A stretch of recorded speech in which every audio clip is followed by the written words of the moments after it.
This is Jocko Podcast number 479 with Echo Charles and me, Jocko Willink. Good evening, Echo. Good evening. For extraordinary heroism and an outstanding performance of duty in action against the enemy in Afghanistan from October 2001 to March 2002. During its 6-month existence, Task Force Kbar was the driving force behind myriad combat missions conducted in Combined Joint Operations Area, Afghanistan.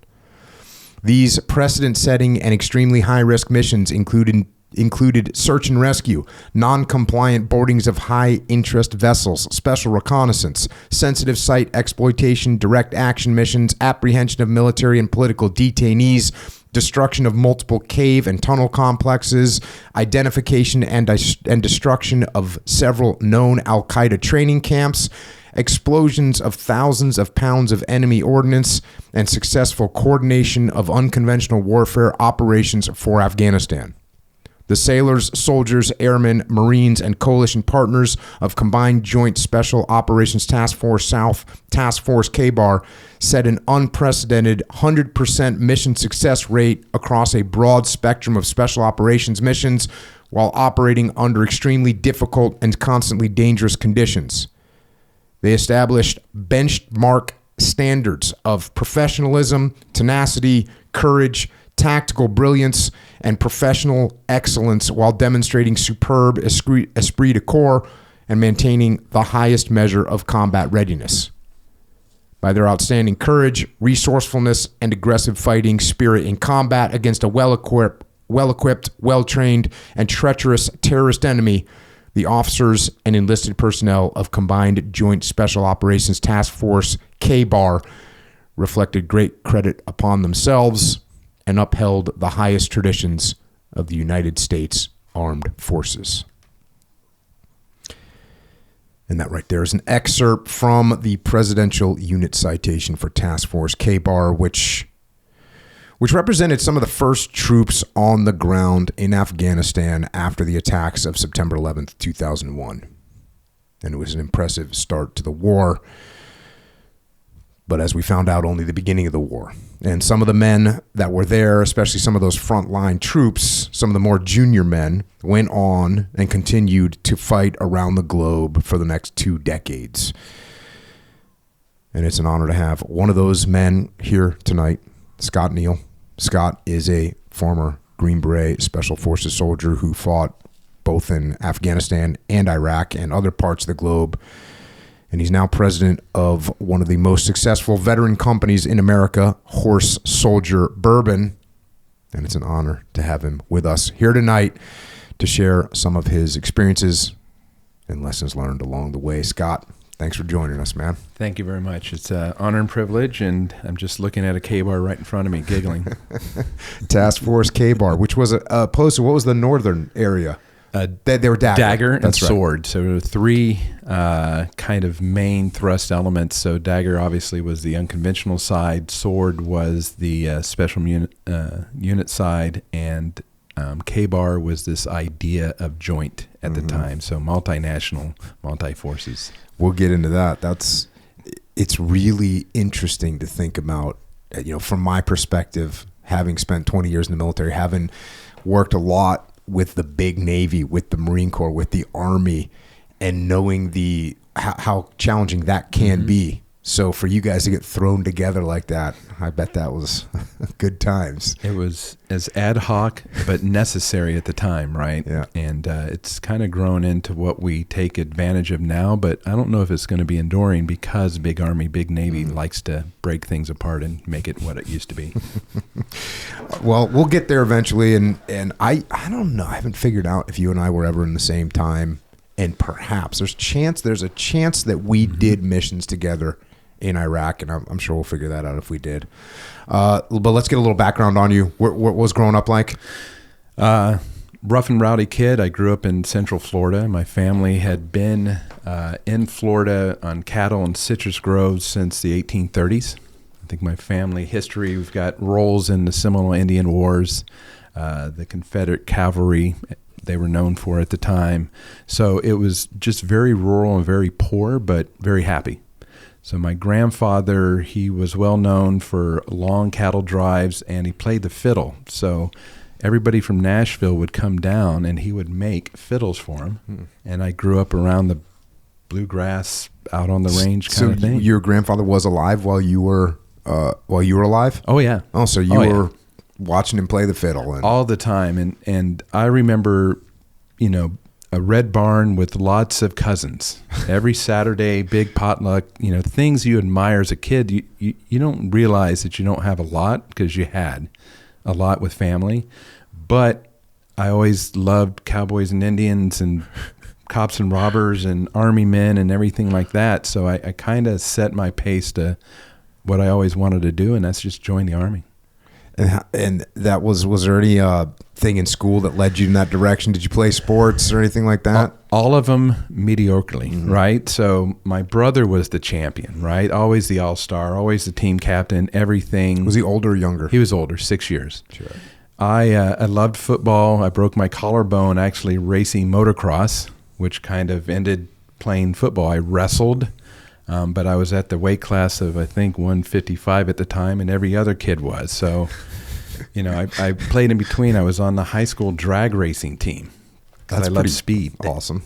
Who knew? But, yeah, it was fun. And did you guys build your own cars? Like, yeah. What was this all about? I had How'd I miss out on the high school drag racing? Well, you had the shops, right? You had the wood shop, you had the car shop. So, and then they don't have that stuff anymore, by the way, which is a damn shame. I know. And it was just, what's that stupid musical Grease, you know what I mean? Where the guys got together and they went in there and they built White Lightning. It was like that. Yeah. So I had the car that was a 327 in a Chevy Vega, so a crappy, nothing little thing. And you'd go down to the track, tune it up, and you'd race other high schools on the weekend. Dang. Good times. Yeah. But you knew you always wanted to join the Army. That's it. I had no other aspirations. Back then, they had the GI Bill, join and go to college. Mm-hmm. But for me, it's like, I wanted to be an airborne ranger. Airborne ranger is what I want to be. You go to the recruiter. I did the late entry. I waited till I graduated, and 4 days later left. Never looked back. And did you have some kind of contract, or what did this recruiter hook you Infantry. Up with? Okay. But you wanted to be an airborne ranger? I wanted to be an airborne ranger because that's all you would hear in movies or whatnot. So I went to one-stop unit training where they trained the entire battalion. So at the time, you went to Fort Benning in the infantry, and the entire basic training battalion all training together, then went to its first duty assignment, and that was Fort Ord, California. So wait, when you say the whole battalion trained together, what about the senior NCOs? No, all the privates. So all the new guys, all the privates. And when we got there, they had a whole cadre ready to receive us. So I don't think they do that today, but back then it was kind of this idea that we would form. That way everybody would grow senior to the point where after about the third or fourth year, those who get out, those who become sergeants go on. And it was good because you have lifelong friendships with somebody you started basic training with. And then you go to Fort Ord, which was light infantry, which meant you walked everywhere. 100-mile road marches. It's like, wow. And then what was your job? Was you a rifleman? Just regular rifleman, assistant gunner, right? Mule, whatever it took. Get some. 70 pounds of lightweight, backpacks, and you sleep out of it in the elements. And our first kind of conflict was Panama. Did you get to jump in, or did you get to go into Panama? I was in Panama back in June. So if you look about the conflict, it started rustling, this idea that, we had issues. Now that I'm senior and can read history, it's a lot different. But we deployed to Fort Sherman, then Fort Sherman to Fort Espionage, which is across from the locks. And it was a Panamanian base. And we dug in at the officers club because Americans were staying there. And for 4 months, stayed in that foxhole. Mm-hmm. And then we rotated out November. Oh, you just missed it. Yep. And I'm like, man. So now, did you feel at the time, because I joined in 1990, right? And so in 1990, it was like, we would hope that there would be one mission, mm-hmm. I guess when I first joined, we were hoping that the Gulf War, I thought, we were hearing news reports that there's going to be 40,000 casualties in the first 48 hours. Mm-hmm. I thought 100%, I'm going to go to war. It's going to be all set. I'm going to get good. It's going to be World War II type scenario. Let's go. So when that was over in whatever it was, 96 hours. A dust up. Yeah. I was pretty heartbroken, to say the least. I was in training when it happened. So imagine I just missed Panama, right? I get to another infantry unit and I say, okay, I want to go SF. Start going through the training, and then the war begins. When did you hear about SF?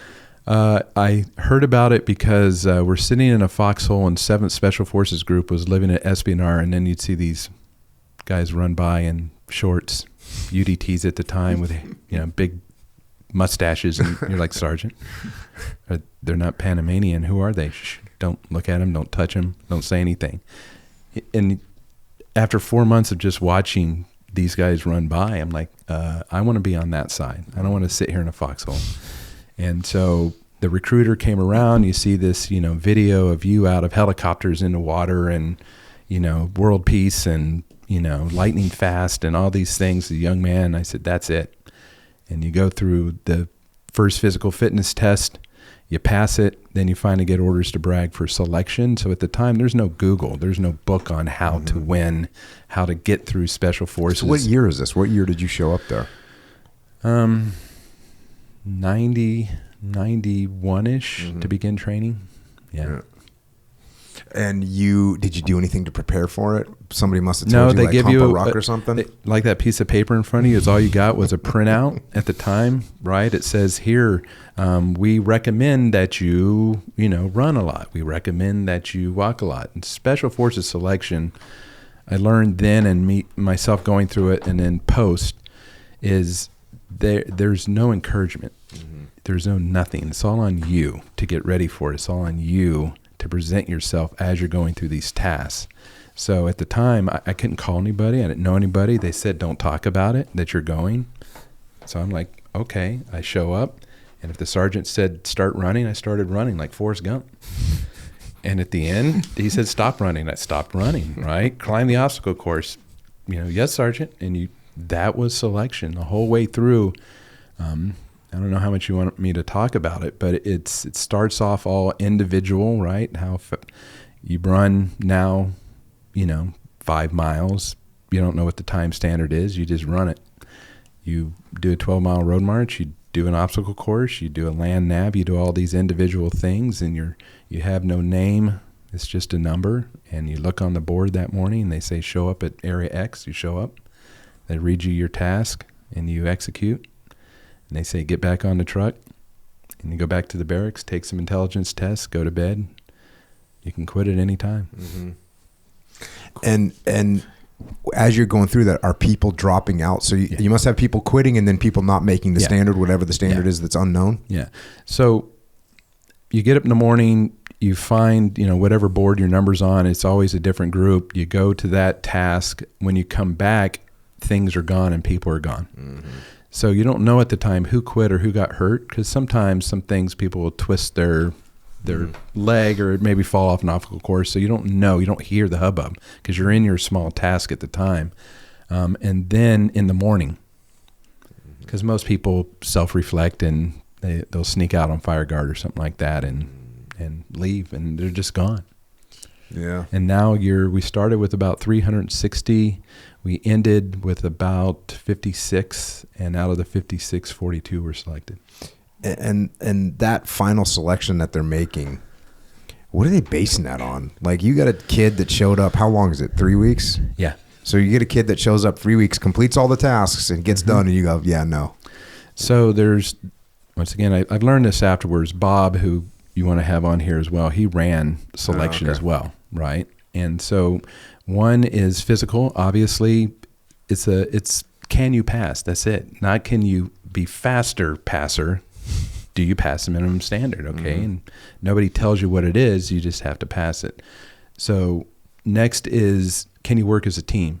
So these team tasks, very dynamic, you apply sweat and impossible conditions, and can you operate in a task? So the sergeant has a kind of list as they're observing. You go through these things, right? Do you help when you help? Are you being noticed? Do you help harder? Right? These kind of things. And next is the aptitude portion. So after all these physical tasks, you come back, you'll eat your chow, you'll go back to the classroom, you start taking psychological and memory tests and general aptitude test, and that'll start to put you in a bucket, whether you have skill sets to be a medic, a communication sergeant, dumb like me, weapons sergeant, right? Bang. All these things, they start to filter that out through the process. And actually, I learned that this selection process is part of the Army Human Behavior and Sciences Department. So it's very calculated as you go through this process. So at the end, what do you want? You want somebody that's physically, morally, right, mentally capable of expeditionary entrepreneurism for the military, right? Remote, low resources, high stress, solving your own problems because there is no solution other than what you create. So at the end of it, once you're selected, that just begins the training. Did you have anything that really challenged you in selection itself? Or were you just kind of a gray man type scenario? I would say gray man. My last name is Neil. So I always lined up in the center. That's true. And so, I always kept quiet. I didn't try to game it. I didn't try to read my way through it or ask for advice from others. I just took it every day and did what I was told, like Scotty Gump. And, what I went through mentally, though, luckily I was a poor kid that worked really hard because your brain is the enemy. And it starts lacking sleep. It starts lacking physical capability. You start to doubt yourself. So your losses come from within. And those that surrender to it are the ones that walked off. But there's a reason. Because once again, in a small team, alone and unafraid, you can't walk off the mission. So that part was good. It worked. I mean, the people that have come out have been very successful. Some have escaped through because maybe they were physically gifted. You don't have to be a rocket scientist, but you can't be totally stupid because then the skills training will weed out the stupid. Then you get done with that, and then it's into the Q course. Yeah. And by the way, so now what we were talking about was, so the Gulf War happened at some point, and you're all looking at that going, dang, you guys were all looking at each other go, we just missed that whole thing. Yeah, turn it back on. Hold on a second. You know what I mean? I'm the one. Don't you realize, what's going on? And you can only watch it from afar and maybe a few media sources. And you don't understand what Green Berets are doing, let alone SEALs or any, other mission, anything. You don't know that. And you just know that you're missing. So let's accelerate this. Isn't there some presidential finding that we could be pulled out of class today? And they need me. They need me now. I mean, do I got to write a congressman? But no. And it was over. Yeah. And, then you graduate and you think you're the most capable, physically fit, you're the right tool on the team and they can't wait for you to get there. And I get to my first Special Forces team, and here are all these legends that had just, worked with the Kuwaiti underground. They had, fought exceptionally, and here I was a young kid. So what were you guys for? Where'd you end up at? 5th Special Forces Group. Oh, awesome. So in Special Forces, you're aligned regionally. So 5th Special Forces Group at Fort Campbell, Kentucky, we're aligned towards the Middle East. So when I say Middle East, think about Muslim religion and culture all the way up to the stands, which has just become open, mid-'80s, all the way down to Saudi and Kuwait, Yemen, then into Africa with Eritrea, Ethiopia, Somalia, Kenya. Yeah, it's a great AO. Yes. And at the time, though, I hated it because everybody was going to Okinawa, right? They're going to first group in Asia, the fun places, right? Europe, South America. Yeah. And here I am going to the desert. Yeah. That's so the SEAL teams used to be oriented geographically as well, and we changed that. Luckily, I think it's luckily we changed it prior to 9/11. And to where they at least started to change it to where a team was a team and you could deploy that team wherever. But the geographical locations that it used to be was SEAL Team 1 was Southeast Asia. So think the good times of what you just said, Okinawa, Thailand, Philippines, Guam. And then SEAL Team 5 was supposed to be winter, which on the West Coast just meant one word, Korea. Yes. And I guess northern Japan as well. SEAL Team 3 was the Muslims areas that you just mentioned. So that was supposed to be over in the desert in Southwest Asia. And then on the East Coast, SEAL Team 2 was Europe. SEAL Team 4 was South America. So that, SEAL Team 2, everyone wanted to go to SEAL Team 2. And everyone wanted to go to South America too. Yeah. So, and then SEAL Team 8 ended up being sort of Africa areas. So it was geographical for a while. And there is still a remnants of that. Yeah. There is still a remnants of that in some form, at least East versus West Coast. But guess what? Had guys with me from SEAL Team 8 in Iraq, and everyone worked together, so we had to get over it. But at the time for you, were you thinking, well, at least I'm in the area of operations where we'll most likely have a conflict? Or were you just... Yes and no. Okay. Young, excitable Scotty, wanted to... Because just FYI, I thought I was going to Vietnam. Yes. I thought I was going to Saigon, and I thought I was going to the Mekong Delta, and this was in 1990. When I first got there, you see the legends. They're, literally a year and a half out from the Gulf War, but then Somalia was kicking on, right? And we had guys going in and out of Kenya and driving up humanitarian assistance into Somalia. So there was always something. Every year we would go back to Kuwait for 3 or 4 months in a rotation just in case there was another invasion. So it was free-for-all training, all the ammo, all the demolition, anything you can't really do back in the States because you're isolated within a military base, right? Over there, free-for-all, right? The Just Udari tons. range. Udari range. Yeah. I mean, tanks and T-72s and close air support and all of these things. It prepped you, for the conflict. But then I spent 6 months in Africa with doctors and vets treating rare cattle diseases in tribes that were being attacked by Somalis rustling their cattle. Yeah. It was awesome. I mean, lions and tigers and bears every night, and you're trading beads and you're trying to eat with the locals. I mean, it was full on. I did 6-7 months in Pakistan with the DEA, learning the drug trafficking and routes. So Lahore to Karachi to everywhere. Once again, small team, alone and unafraid.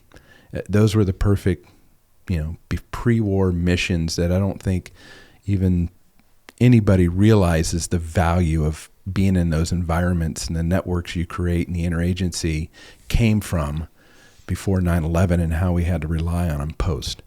Yeah, no, those are great missions for a peacetime military, going out, living amongst the people, and like you pointed out, that's how we build those relationships with those host nations, and we learn about the cultures. Hopefully, we capture that information so that we can utilize it in the future, and we don't do dumb things. So those are great missions, really. And I wish. I suspect they're kind of getting a little bit back. We're turning back into a peacetime, so the ebb and flow, but we have to remind ourselves and our commands, what we did in between, peace. In Colombia, we worked heavily with their security forces, special forces, everything to defeat the FARC. It took 30 years. So we now have friends, deploying down south and working with those same forces we did before this. We have friends now going back into Africa. What I'm not certain we're ready for is to capture those relationships, right, and keep fostering them. So young commanders keeping up with the young commanders that eventually become 3-star, 4 stars of whatever country. And if something happens, you plug back into the Soft for Life network and you pull them back into that relationship. So you rack up a bunch of deployments during that time. And again, those sound like really good quality deployments for that time period.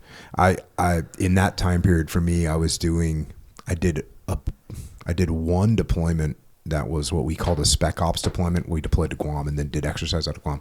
But then we had SEALs that were in combat in Somalia who had come from a Navy ship. And you could volunteer because no one wanted to be on a Navy ship as a SEAL.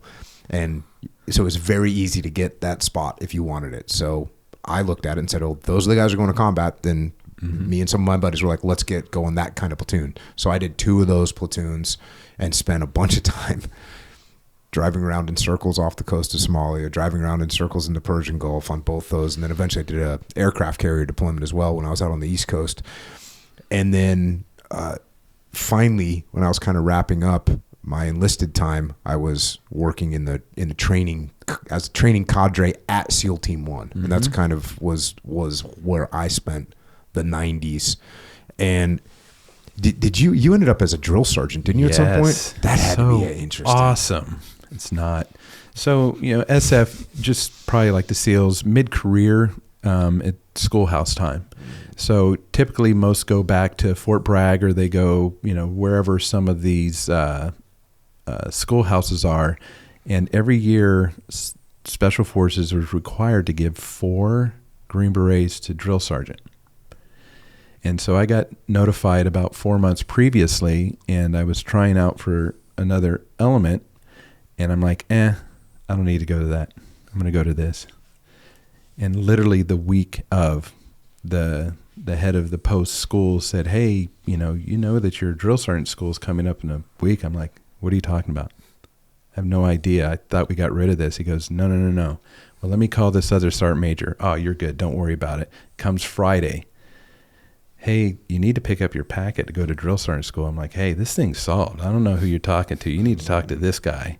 This guy calls me up about an hour later and says, I can't work through this. And I picked up my orders to go to drill sergeant school Friday afternoon at 3:30. I showed up on Monday, and you sit there in a big room, and they start yelling at you, and they say, if you don't want to be here, stand up now. So I'm like, that's easy. I don't want to be here. And I go, shut up and sit down. And so for 2 years, I went to Fort. How long is drill sergeant school? 6 months.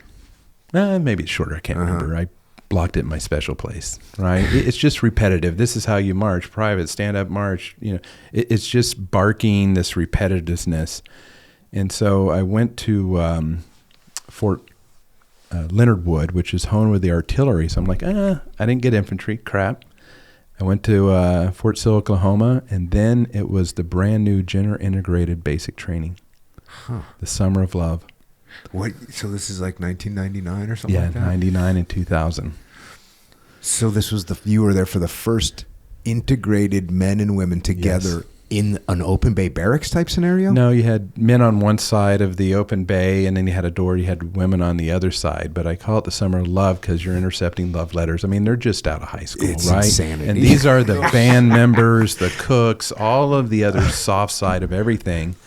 And I was a senior drill sergeant, so I had other, drill sergeants that were, infantry or mechanics or whatever. And you're just teaching them the basics of basic training, right? How to march, how to organize. You fire a leader every other day. I tell them, privates, you paid for this, right? This is your experience. We're going to give it to you. And, half the time you're just trying to take something that's clay in a mound and just mold them into something before they leave on and go to whatever specialty they're doing. So every 8 weeks, a new batch, every 8 weeks, 7 days a week, 3:30 in the morning till you put them to bed at 9:30 at night. Now, did you get how many people was it a company you're putting through? No, I'm putting a battalion through at a time. So maybe 600. How many suicide attempts are there?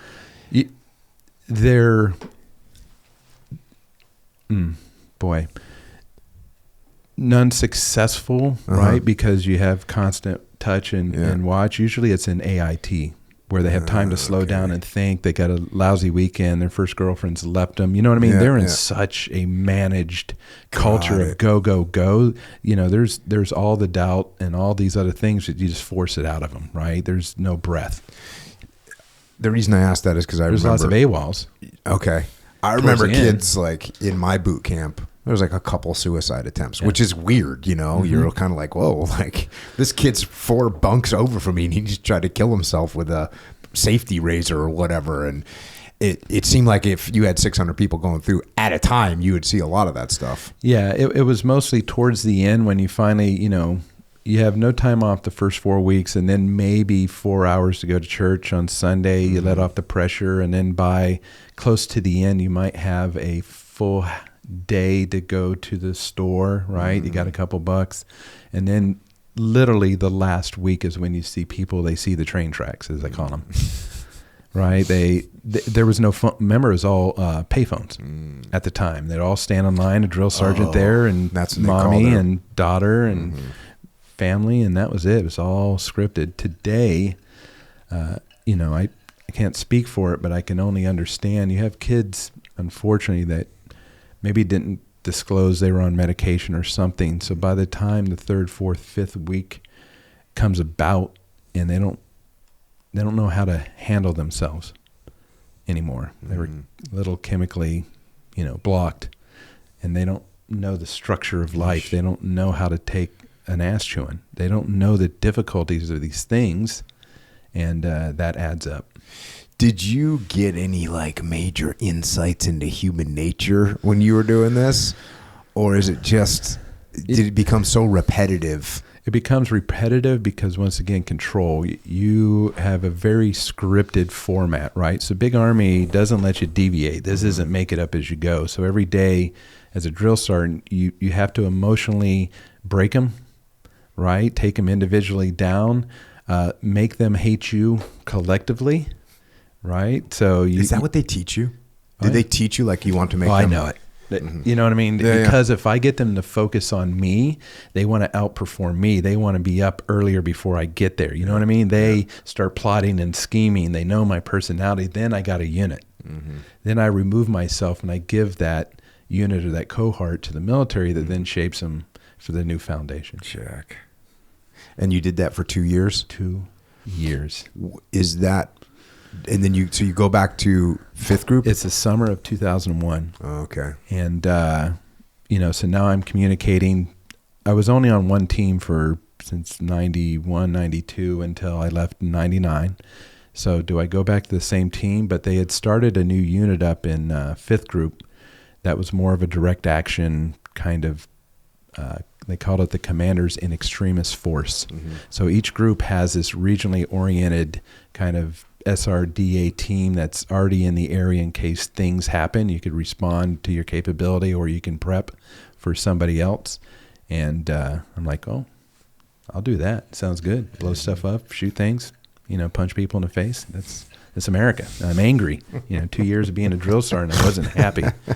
And we got there, and it began the cycle. You now had new funds, new capabilities. So did you go to the SIF team? Oh, yeah. Okay. Oh, yeah. So it was the very beginning. And we got to pull in the best from 5th group, right? We started doing exchanges with other units. We started getting on the national exercise program, so doing more complicated things. Now you're like, oh, my God. So we were ready on 1 October to go in the Middle East and begin as a SIF company. And when... Got it. So you guys had done a workup and a training cycle. Then that was the first 5th group SIF to go through a training cycle like that? Yeah. That's awesome. And then you were prepared to go on deployment to the Middle East. Where were you going to go? Bahrain or Kuwait or something? Yeah. So you're going to go there and be on standby for 4 months or 6 months or whatever? Yep. And do a normal deployment? Yep. And you were going to leave on October 1st? Yes. Okay. So were you on pre-deployment leave or something on No. September 11th? What were you guys doing? September 11th,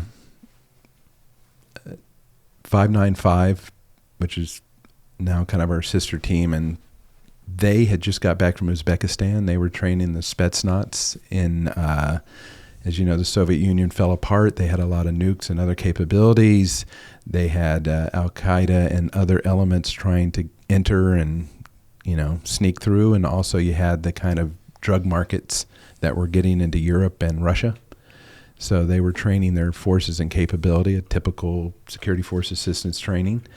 And they got home. Mark had just left the team, Bob and Will, and they took our snipers. We had an exercise that weekend, and we were inserting snipers on this faux terrorist training compound, and they were sending back signals and digital and all kind of other things. And these were SIF snipers? Yeah.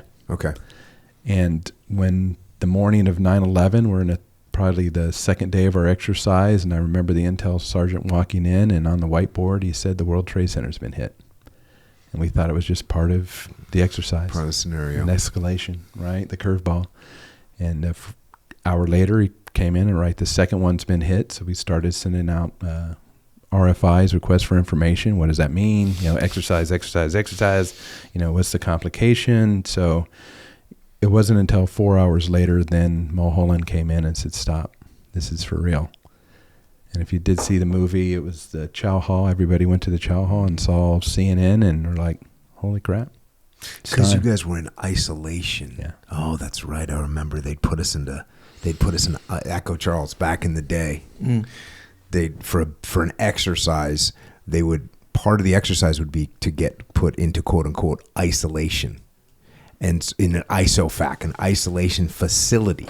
So you'd go in there because you weren't allowed to talk to anyone. No one was allowed to talk to you. You're focused on the mission. You don't want anyone to talk about what you're going to be doing and all this. So they put you in this ISO. That's where you guys were. Yeah. And the only information that you're receiving is from the people that are controlling the exercise that you're going to do. Your handler. So you guys thought this is just part of the exercise. Why wasn't That's freaking crazy. All of a sudden, we've got a cell in America. We're uncovering the cell. We're sending back information. We're, doing assets. We're doing all the things that on this checklist of capabilities you're supposed to have. And when they put the World Trade Center's been attacked, it's just, does this accelerate timing? You start thinking, what does this mean? What are these shocks and patterns of not normal? And so you start thinking through them and request information. You go further. So we literally thought that was it. So now Now you go to the Chow Hall. Yeah. And you guys, like I'm sure we all knew, it's time to go to war. It's time to go to war. So we were already packed and ready to go. So now what to do? The world's in chaos. They shut down the airways. Presentations need to be presented to multiple commands to remind them, that we're a capable, competent force. We work for you. So you have to do a little bit of salesmanship again because everybody's in chaos. You have, obviously national forces, in theater forces, all these other things. You start to see that it became, who's going to get what. Mark and Bob, their team was put back together again because they had just came from the area. So you start to see two parallel paths where the unconventional side was being formed. They didn't know exactly what to do with the direct action side. So we moved forward into Kuwait, and then we moved into an island off the coast. Were you married at the time? No. So you were just a young, single dude, not giving a shit about anything. This is what you say. This is how it ends, right? This is how legends are made. Let's go. But to move a company of our size with our capabilities, it requires a lot of airlift, right? We don't move lightly. It's no more one team, one seat. Yeah. We have vehicles. We've got platforms. We got things. So to get us over to the playground, it took a lot. But luckily, we had it done. And ahead of time, I actually went into Yemen. First. So prior to getting to Kuwait, you went to Yemen. Like how many guys did you go to Yemen? Was it like a site survey to see what was going on there?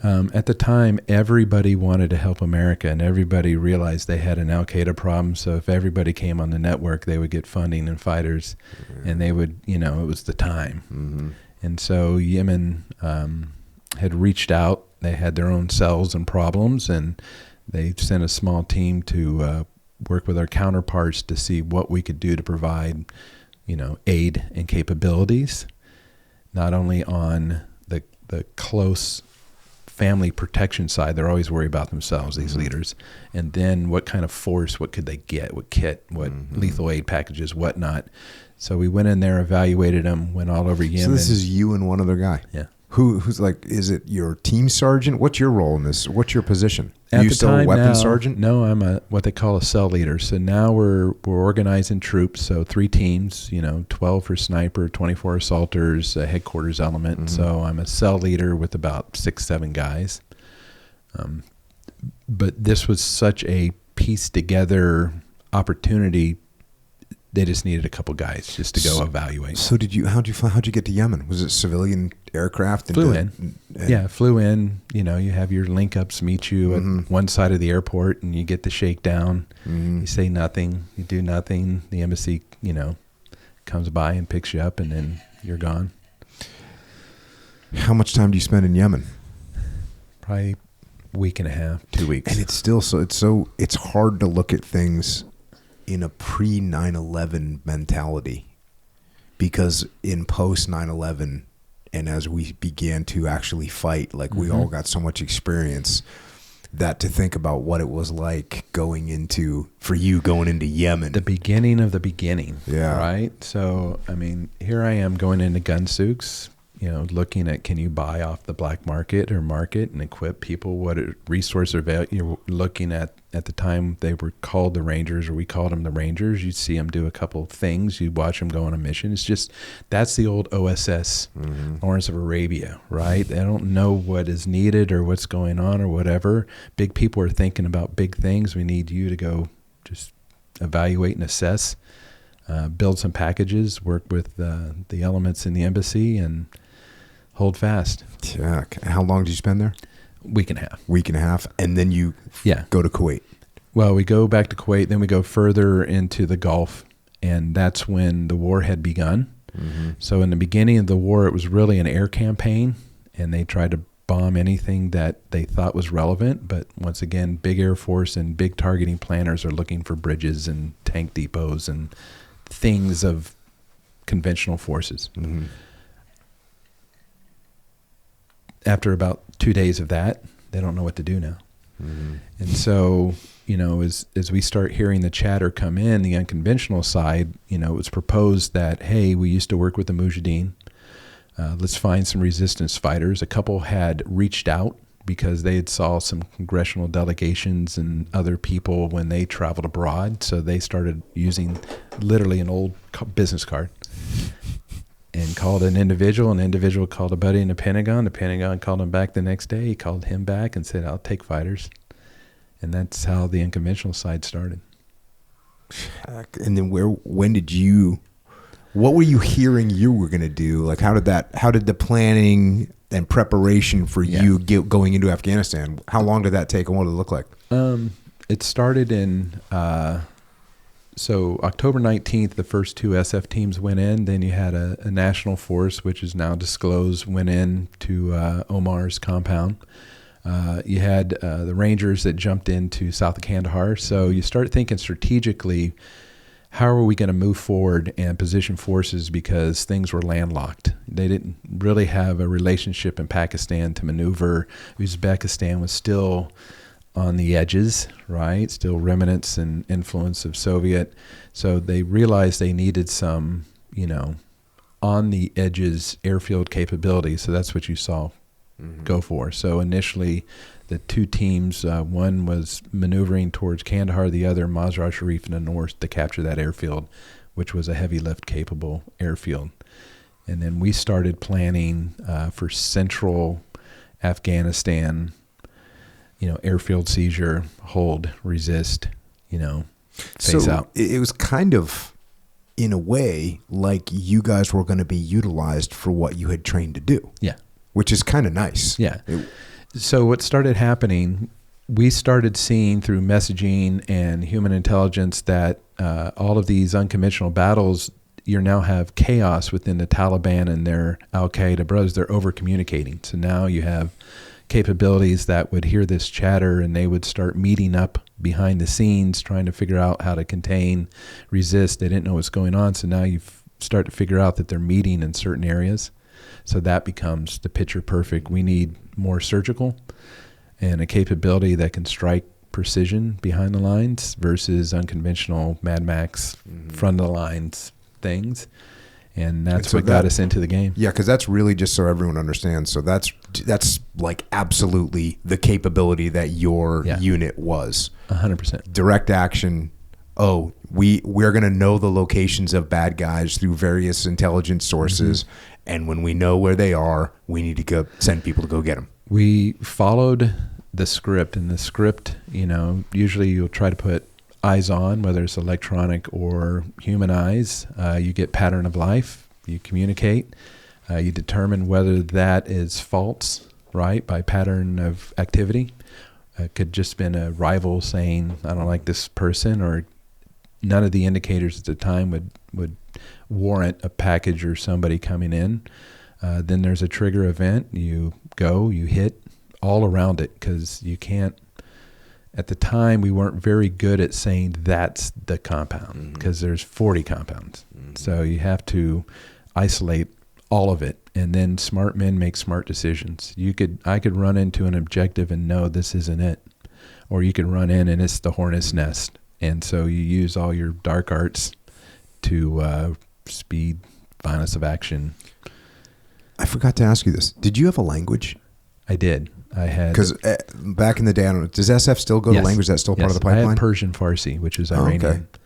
And then never spoke it because I was always in the Middle East for Arabic, modern standards. So I took modern standard classes. Then in Africa, Swahili.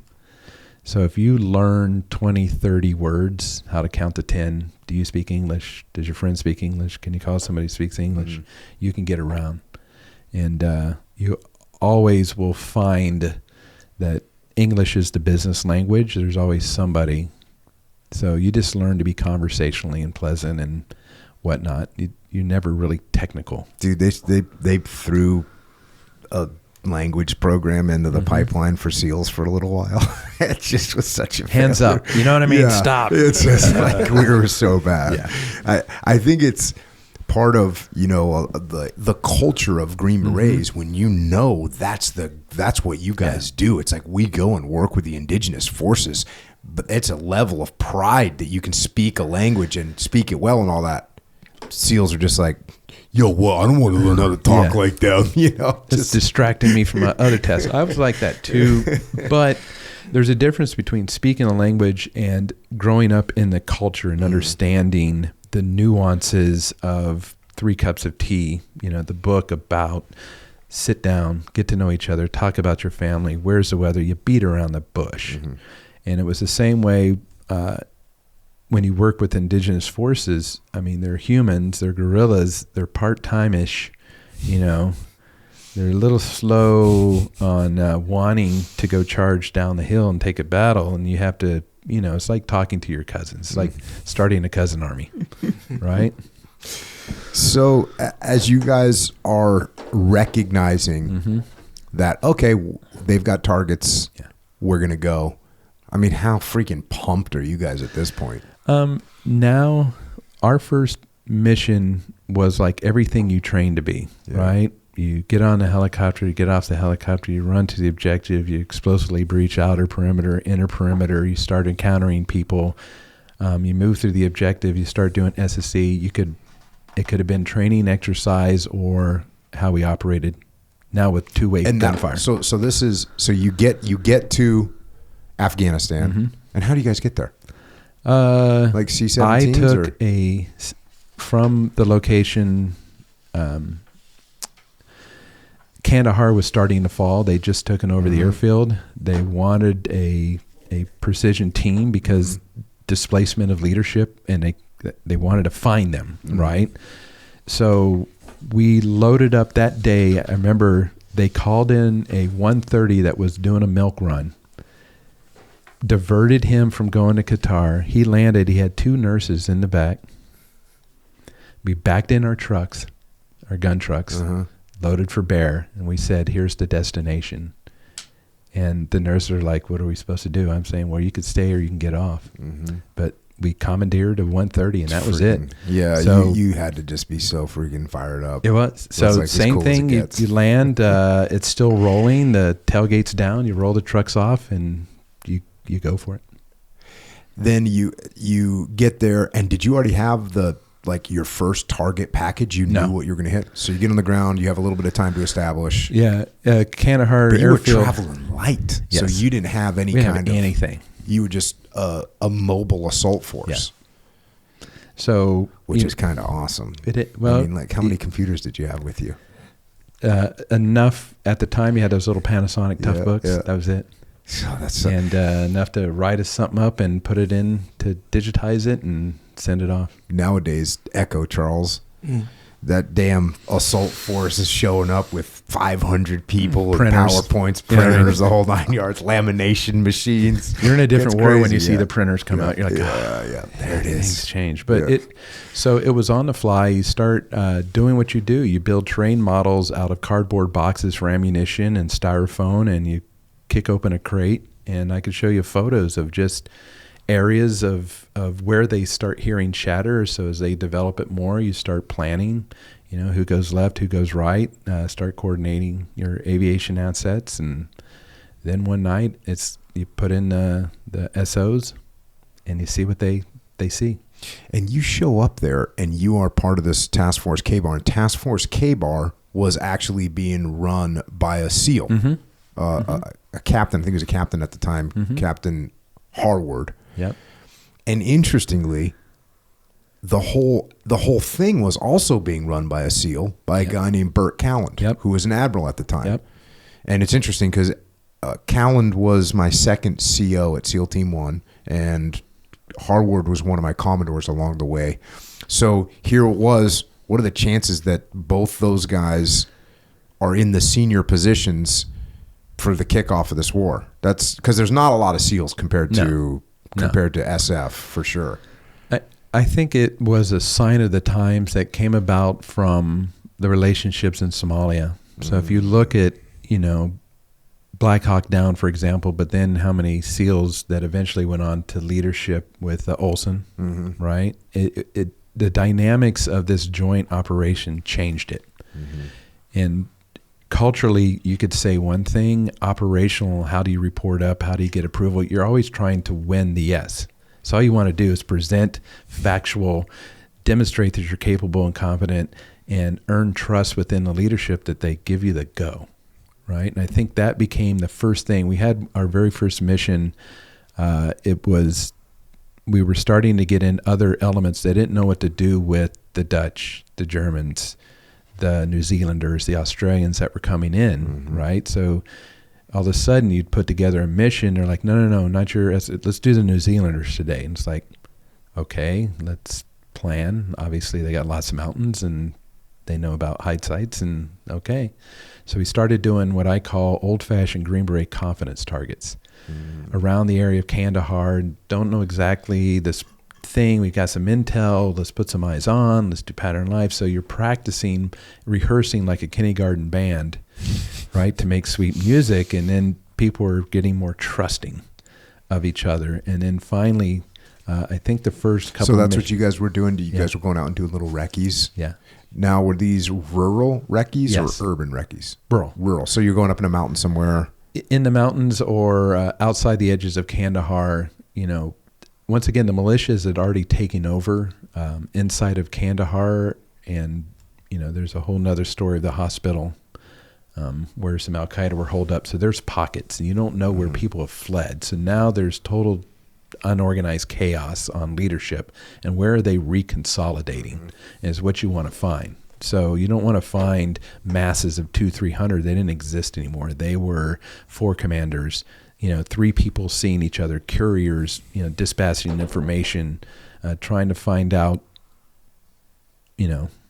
caches, things like that. So the first couple missions were, more confidence. They weren't really, okay, there's 20 bad guys and these are the bad guys and they're going to resist you. So you're going to go in guns a-blazing. It was, we don't know. We don't have the assets. We're not mature back then like we have today. I mean, where you have 360 of, capabilities. Then it was like, hunches. I was sitting here thinking about the maturity level of the U.S. military at the time. And it was like not super mature because it just, when you're doing it for real, there's so many things that come into play that you're just not, they're just not there in every training exercise in the world. That just doesn't bring the same element to it. There's there's something that you can't train for. And no, because it's real, right? Yeah, exactly. And I could sit here and tell you the first times you shoot at a vehicle and the tires don't explode. You know what I mean? It's like, goddamn Hollywood. What? Come on now. And the first time you breach into things, you get a misbreach. It doesn't open up all the way. You're trying to crash yourself through and out. All these things are like, note to self. Yeah. Okay, that was stupid. The first time I got shot at, I was in a Humvee, and I'm looking at the Humvee in front of me. And all of a sudden I'm looking, I'm like, who the hell is smoking? Because I'm seeing like little sparks coming off. I'm like, who's flicking their cigarettes out of that vehicle? Like, what is wrong? Well, why is someone in my platoon smoking? No one smokes. Why is someone smoking all of a sudden? Oh, sure enough, they're getting shot at. Yeah. Cool, got it. Well, the first time you shoot a rocket, you don't have your hearing in. It's just these things. It's combat becomes, increasingly. First time you shoot at somebody, but you got suppressors. You know what I mean? You're like, it's they're all things we all collectively needed to learn. Now 20 years later, I wonder if the new elements coming up have received those lessons, that we put those things in place. Mm-hmm. So, after I got back from that deployment, I also had the Special Forces Advanced Urban Combat Committee. Yeah. And we tried to program these things in because we had learned a lifetime of lessons in one deployment, but we had Special Forces guys redeploying in urban environments now, especially Iraq, that they didn't have the depth we had, and we couldn't race to everybody else's urban problem. Yeah. So going back to this, you guys do some recce's. You guys are out there. You're getting your feet wet. You're developing a little rapid maturity of like, okay, I went outside the wire. We maintained communications. Yeah. We didn't have any accidental discharges. Yes, Ranger Sergeant. We passed this stage. We all came back with men, mission, and material complete. And then we did our first This Is It, and it was about a 5 compound spread, and we had some partner forces with us that were going to be the outer cordon. And we realized that we couldn't use, typically you have 1/60th, which is very well known, very precise. They've played this game a while. Because of the distance, we had to take Air Force 53s, and they're not known as combat landing capable. So we're flying. It's about 4 hours at altitude in weather. You're trying not to freeze. You're getting fueled, and you land, and it takes off, and you do not know where on God's green earth you exist. And it's like landing on the moon. Mm-hmm. And you realize that your night vision only sees so far. And then what do? Pull out your compass. So we turned on one GPS, couldn't find itself. You say, got to move. It's like the Ranger Sergeant in your ear. You know what I mean? What you going to do, Private? What you going to do? So we start moving up to high ground, and somebody goes over the radio and says, what about landmines? So do you crouch on the ground and look for the 3 little sticks that you see in the movie? You don't know what to do. Mm-hmm. Then we start moving out once again to a little high ground, and then a helicopter flies over us. We're like, okay, let's follow the path of the helicopter. And then somebody says on the microphone, well, what if they're taking off and leaving? Are we running? It just starts happening. You're like, now you're in total blackout chaos. You just don't know what to do. So this is your first mission. This is the first one, first big. Yeah, this is it. This is how it ends mission. So how far away from the target were you? We were, they put us 300 meters off. Well, that's actually not bad. Right, but there was a hill in between us, so we couldn't see the compound because of limitations.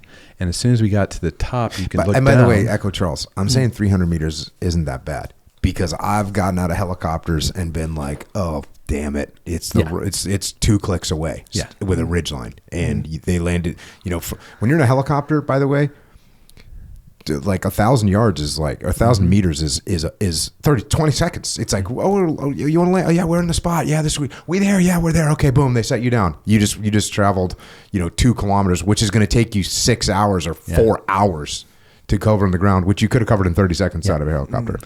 So 300 meters and 300 there's a rise there. I get to the top. I look down. I was part of the breach element, and then the assault element is gathering on the outside of the compound, and there's no breachers there. For the heavy outside. So I take off running, you know what I mean? I'm running at them, but then I'm trying not to yell, it's me, I'm coming behind you. Please look, don't turn around and smack me. And I run past them, and I see Tony and Jay trying to put some small charges up against this big, massive outdoor. So Afghanistan was very compound, where you had an outer 20-foot wall, 3 feet thick, like dungeon medieval times, and it took a lot to penetrate it effectively. And I smacked their hands, I put on my charge, and I said run, because I did the short fuse one, where, you know what I mean, where it's not the we've got to plan this, it's the big one and the short fuse one. Those are like, two things that go together. Look at them equal both, run. Whites of their eyes glowing green, and I said run. You pull it, and as soon as it goes off, you run in. And there was they had a log on the back of the doors the 2 outer doors. I see it flipping through the sky. You know what I mean? And then you're like, and you're crying because this is how it ends, right? This is everything you had hoped for. And you run into the compound and you begin, your process of just making your breach. And I came up to the window, I raked and braked and threw in a flashbang, and it hit something and dropped right into the threshold there and exploded. And then the assault element runs past me and goes to the first door, blows in, and it was a donkey inside the building in a small area. So there's 10 assaulters. But you took that donkey by surprise until he started kicking. I mean, how do you put that on the Purple Heart, right? I had the same one. We come on this building. We're in Iraq. We come on this building, and we had this big plan. And, I'm the assault force commander, so I'm probably the number 2 guy to get to the door. I kind of step back, let the boys go in. And, all of a sudden I hear I get in there. It's a stable. It's like they had been using this building as a stable, and there's a bunch of freaking donkeys in there. Mm-hmm. And the target was approximately 12 feet to my right, the actual target building. So we did a little transition, but yeah, those animals be funny sometimes. Well, it gets weirder. Okay. Just getting warmed up. More happens. So Tony, who was my team sergeant, brute of a man, was the all-army weightlifter in Europe, hands as thick as sausages, smart like tractor, brilliant guy. We finally go around because it was a failed breach. I like him already. Go around the other side. We breach in. It was a long hallway, and then you go to the first door, and it had a blanket over it. So once again, what training exercise is that to even conceive it? So you push it aside, you rush in, and it's just nothing but it's squishy, and there's no furniture, and you're just like bouncing in a bouncy house. You're like, what the heck is this? And they had stacked carpets up, and that's how they had beds. And there was no person in there, but all of a sudden we started seeing movement in the corner. We're like, oh crap. And now you're under nods, your visions are differently, depths are differently, and we go to draw back and we see these little hands pull this carpet, which is a blanket, up, and she sits up, and it's a little girl. Mm-hmm. And she starts screaming and crying. You're like, oh, you ever watch Cops? You know what I mean? And you're like, oh crap, Dad's probably in the other room. Oh, what do you do now? There's no scenario where you now have civilians.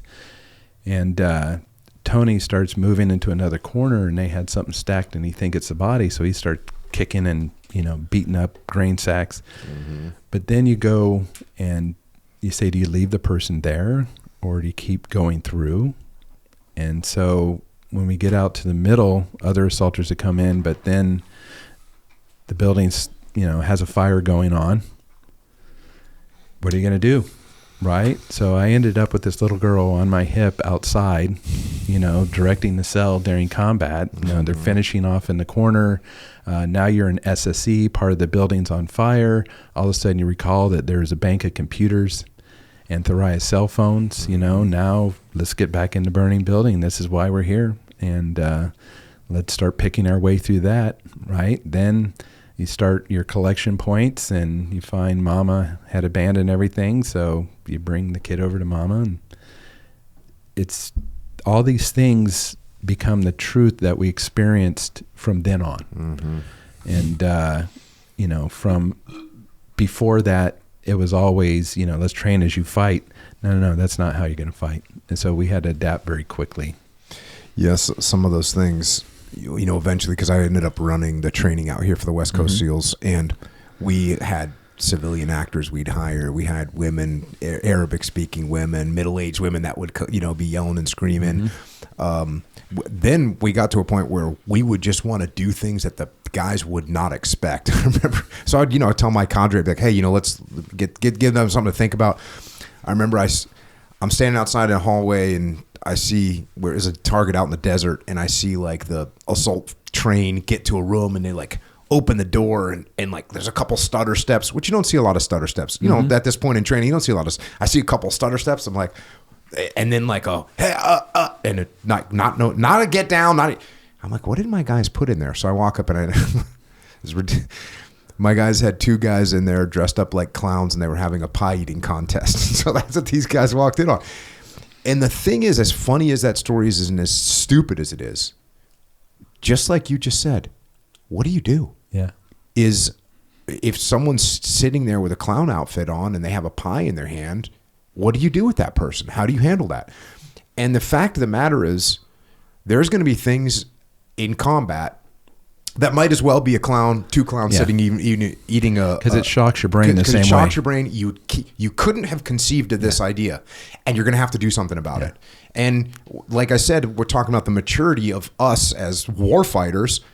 You went into a room, there's a little girl in there, and you're like, wait, how is this even happening? It shocked your brain because... And it's so obvious. What? There's children in Afghanistan. I know that's like, of course there's going to be children in these buildings. We didn't think of those things as obvious as they are. Mm-hmm. And so I thought that was really important. And that's why I think, the way that we eventually adjusted our training was, and I was having a conversation with some SEALs the other day, is the training might not be exactly what you're going to see in theater, but it has to be training that provokes you to have to think and make decisions. And if you can make a decision in this urban environment, and you can make a decision in this jungle environment, and you can make a decision in this CQC environment, well, then when you get in this environment you haven't quite been in, you still can go through those same protocols to make a decision at that time. So it's a lot of lessons that we learned. Well, one thing I took away is, on an objective, if you're the assault leader or the troop sergeant major or whatever senior level leadership, is resisting the temptation to be the leader in the door, because you need to be the logic leader. What's going on? I'm smelling things. This is going too easy. Let's start coordinating. Let's move people to the left and right, because everybody will get sucked in to the noise. Yeah. And if you're not a mature logic leader sitting back, letting and hearing and smelling, and I call it, the X ring and the 10 ring and the 8 ring and 9 ring. It takes a lot of leadership and experience to, look at those as well. Yeah. And even that story I just told about, we were hitting that target and ended up being a stable. Even when I told that story, I was like, I was probably the number 2 or 3 guy, get to the door. And you can't, sometimes you just end up there, but just taking a step back, and my guys knew if they saw me and I was doing something that it was going to engage me in a minor tactical scenario, whether it's prisoner handling or doing room entries. Look, do you got to do room entries? Of course.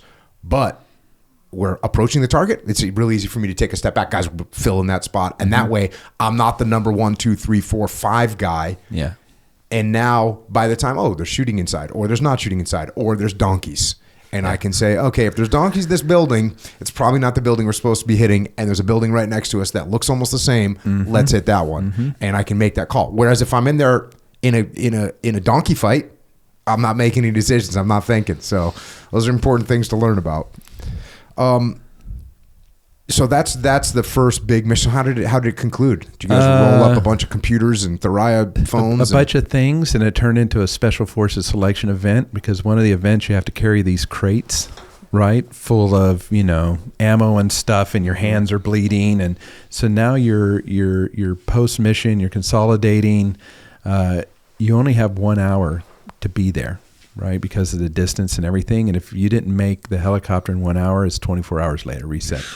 So you're like, okay, now you're the time master, right? And the guy's calling out time. We move to our rendezvous location. You don't know who else is encountered or what's going on. And the first helicopter that comes in crashes, his front landing gear takes off. So now you're down 1.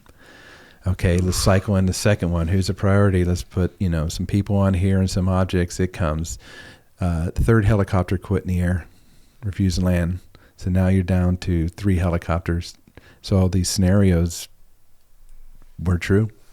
And then luckily we had one Marine 53 with triple engines that could go, beyond torque. That stuffed the rest of the assault force in there, and we took off and went home and unwound. How was the op tempo after that one? Every third night. And so you guys got into a good groove. Yeah, every third night. One objective was the hornet's nest, right? and it was very complex. It was multiple buildings. Some went in, behind the mountain because of the helicopter wash and walked in and staged. We took in vehicles because it was in the middle of town. And that objective, we started, seeing there were people on it. So you're starting to hear chatter that you've got active. And then there's the question, do we just bomb it and soup it up, or do we keep going? So they said keep going, and we moved into the compound, and instantly somebody came running out, and you grab a hold of them, and so it begins. And there was maybe 24 assaulters, took out 22 guys, and was over in a minute and a half. What were the 22 guys doing?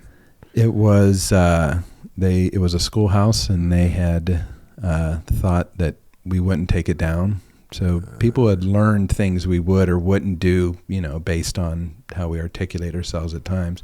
They had taken vehicles, so there were 17 SUVs, a couple, anti-aircraft guns. So everything said that that's a meeting place. Mm-hmm. And when you go running into the school, it was an open compound. We came into the back, and they were already outside talking to each other. Mm.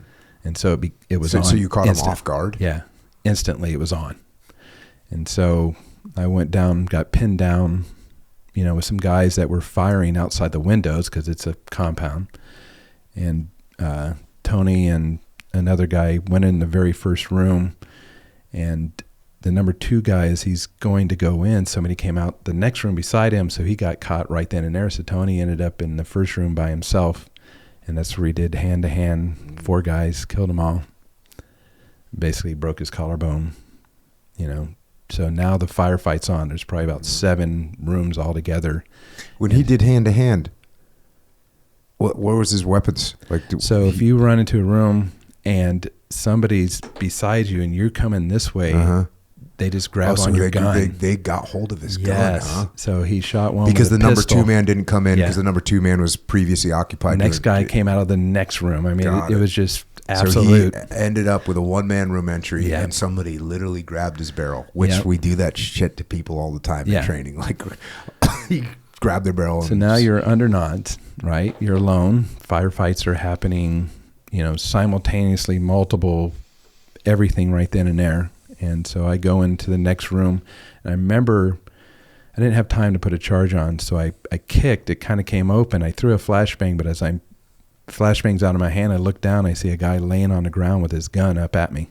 So I immediately step on his barrel. And then you start going into the room, and there's about 7 guys in there, and they're all trying to shoot out the window or out the back. And so you surprised them to the point that you got to shoot these guys in the back that they were shooting out the window. Yeah. Nice. I mean, it was full on. It was nice. By the time we came into the center of the compound and we started our first engagement, they started shooting. I mean, we're talking 7 or 8 meters. Now, when you start shooting AK, it lifts up, right? So instantly everybody's squatting now. They're in a duck walk because, the guys are getting shot at. And you literally go into this room, and they're all trying to face the windows. Mm-hmm. So you're actually in the center of the room. Yeah, that's awesome. Engaging that way. So once again, how do you train to that? Mm-hmm. Then the next room, the one guy we took off, he had his hands up. And I say it proceeded, the gun trucks came around. There was guys fighting on the outside now. So now we had some outside contact we had to clear through. The 130 started spotting sprinters, which later on you'd learn that the actual leader, they disengage quickly and make a run for it. So, did you guys have any wounded? Not on that compound. The one up north got somebody shot. Mm-hmm. And that was what number mission was that or how long? 3. Oh, that was number 3. Yeah. So that was an quick escalation. Yes. Into the. So when you hit, right? That's it. Other ones we would hit, and the SOs were there for 24 hours. A lot of chatter. It was a crossing station. We're waiting for somebody particular, so you had to do a change out of positions. One of the guys got a kidney stone. So imagine the medic trying to bring him in and out. because he's a camo guy. I mean, just things. Freak snowstorm. They send back a picture. They're covered, a foot of snow on them.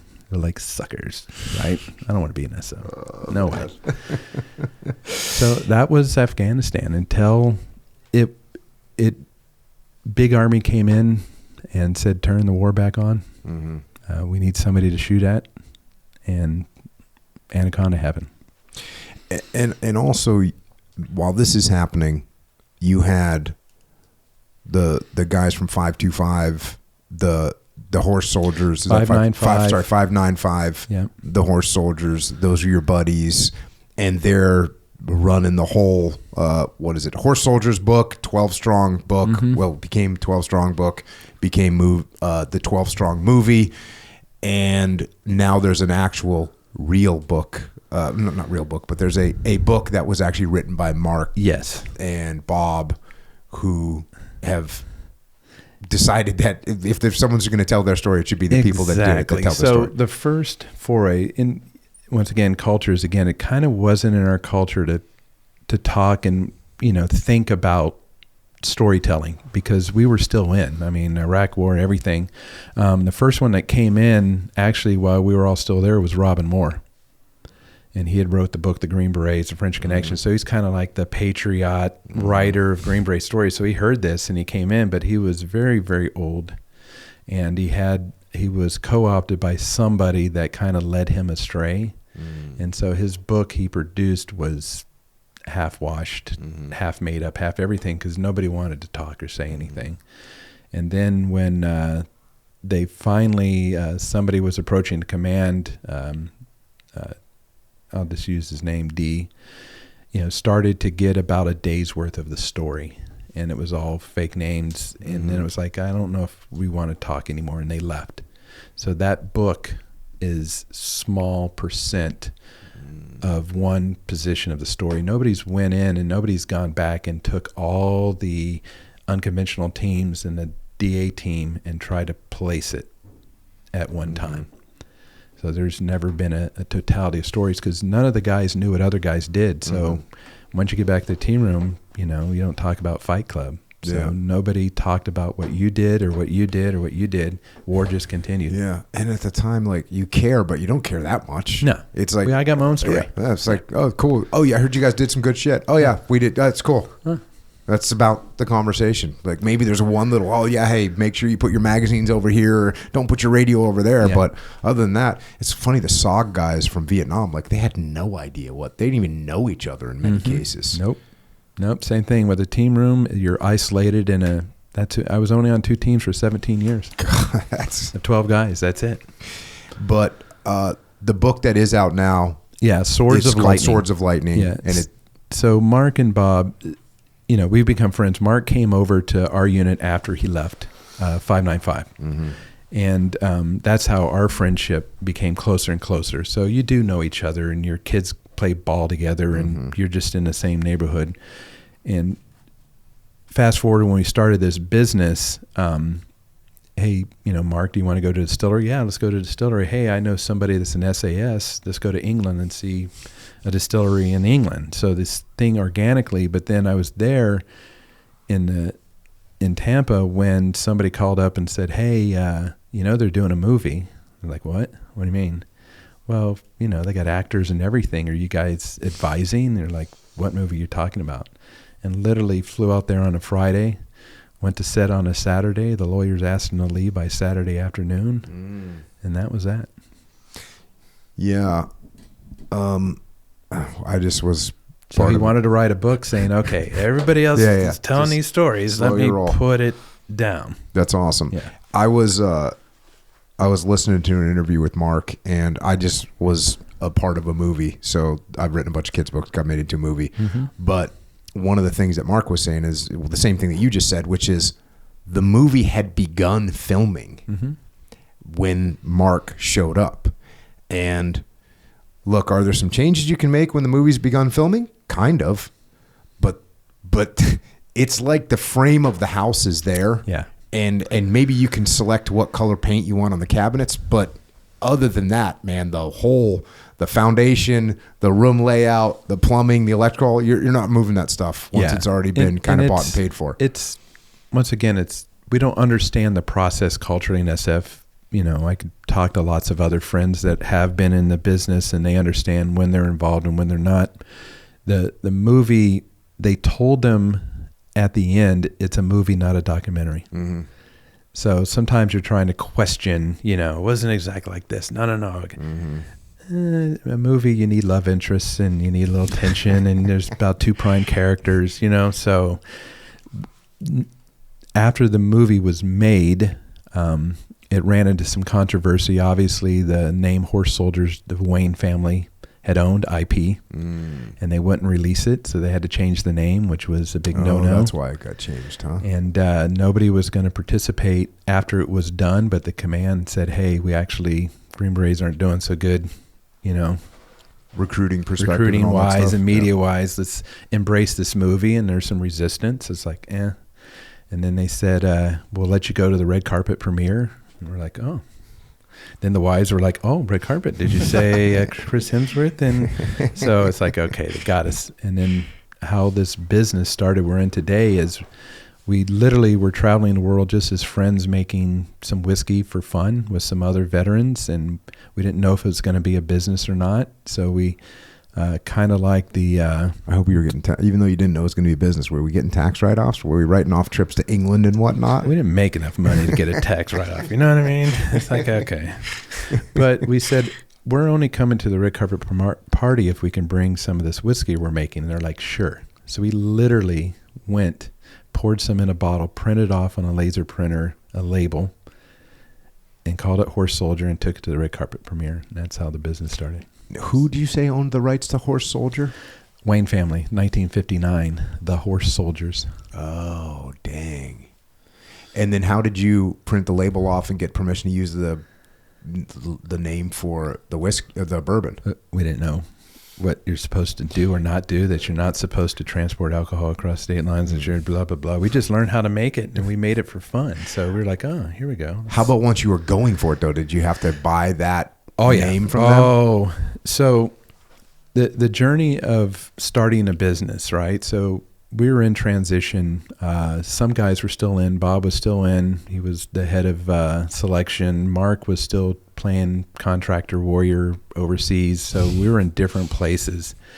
And, we started going to craft distilleries because it was a fun thing for friends to get together and go see how vodka was made or rum. We'd done a 10-day horse and mule train through Yellowstone. And we gave up the horses, and we're going out the West Gate, and we saw a craft distillery sign that said free tours and tastings. We're like, this is what men do, right? We mosey up to the bar. This is what men do before they get arrested. Free whiskey. Hey, I don't think that far ahead. I'm in the moment. And it was fun because the wife came out, and it's a little bar, and she started pouring some things, and you're, of course, sipping it, and she goes, this is potato vodka. You're like, sure, can I get another one of those? No, try potato flake vodka. Oh, I can taste the difference. But one of the wives and co-founder Elizabeth started looking at the bottle and talking to the wife about the label and the texture and the things on it. And then the husband came out and said, would you like to see the stills? And you go behind the rope and you see mechanical and engineering and what time do you show up to start this?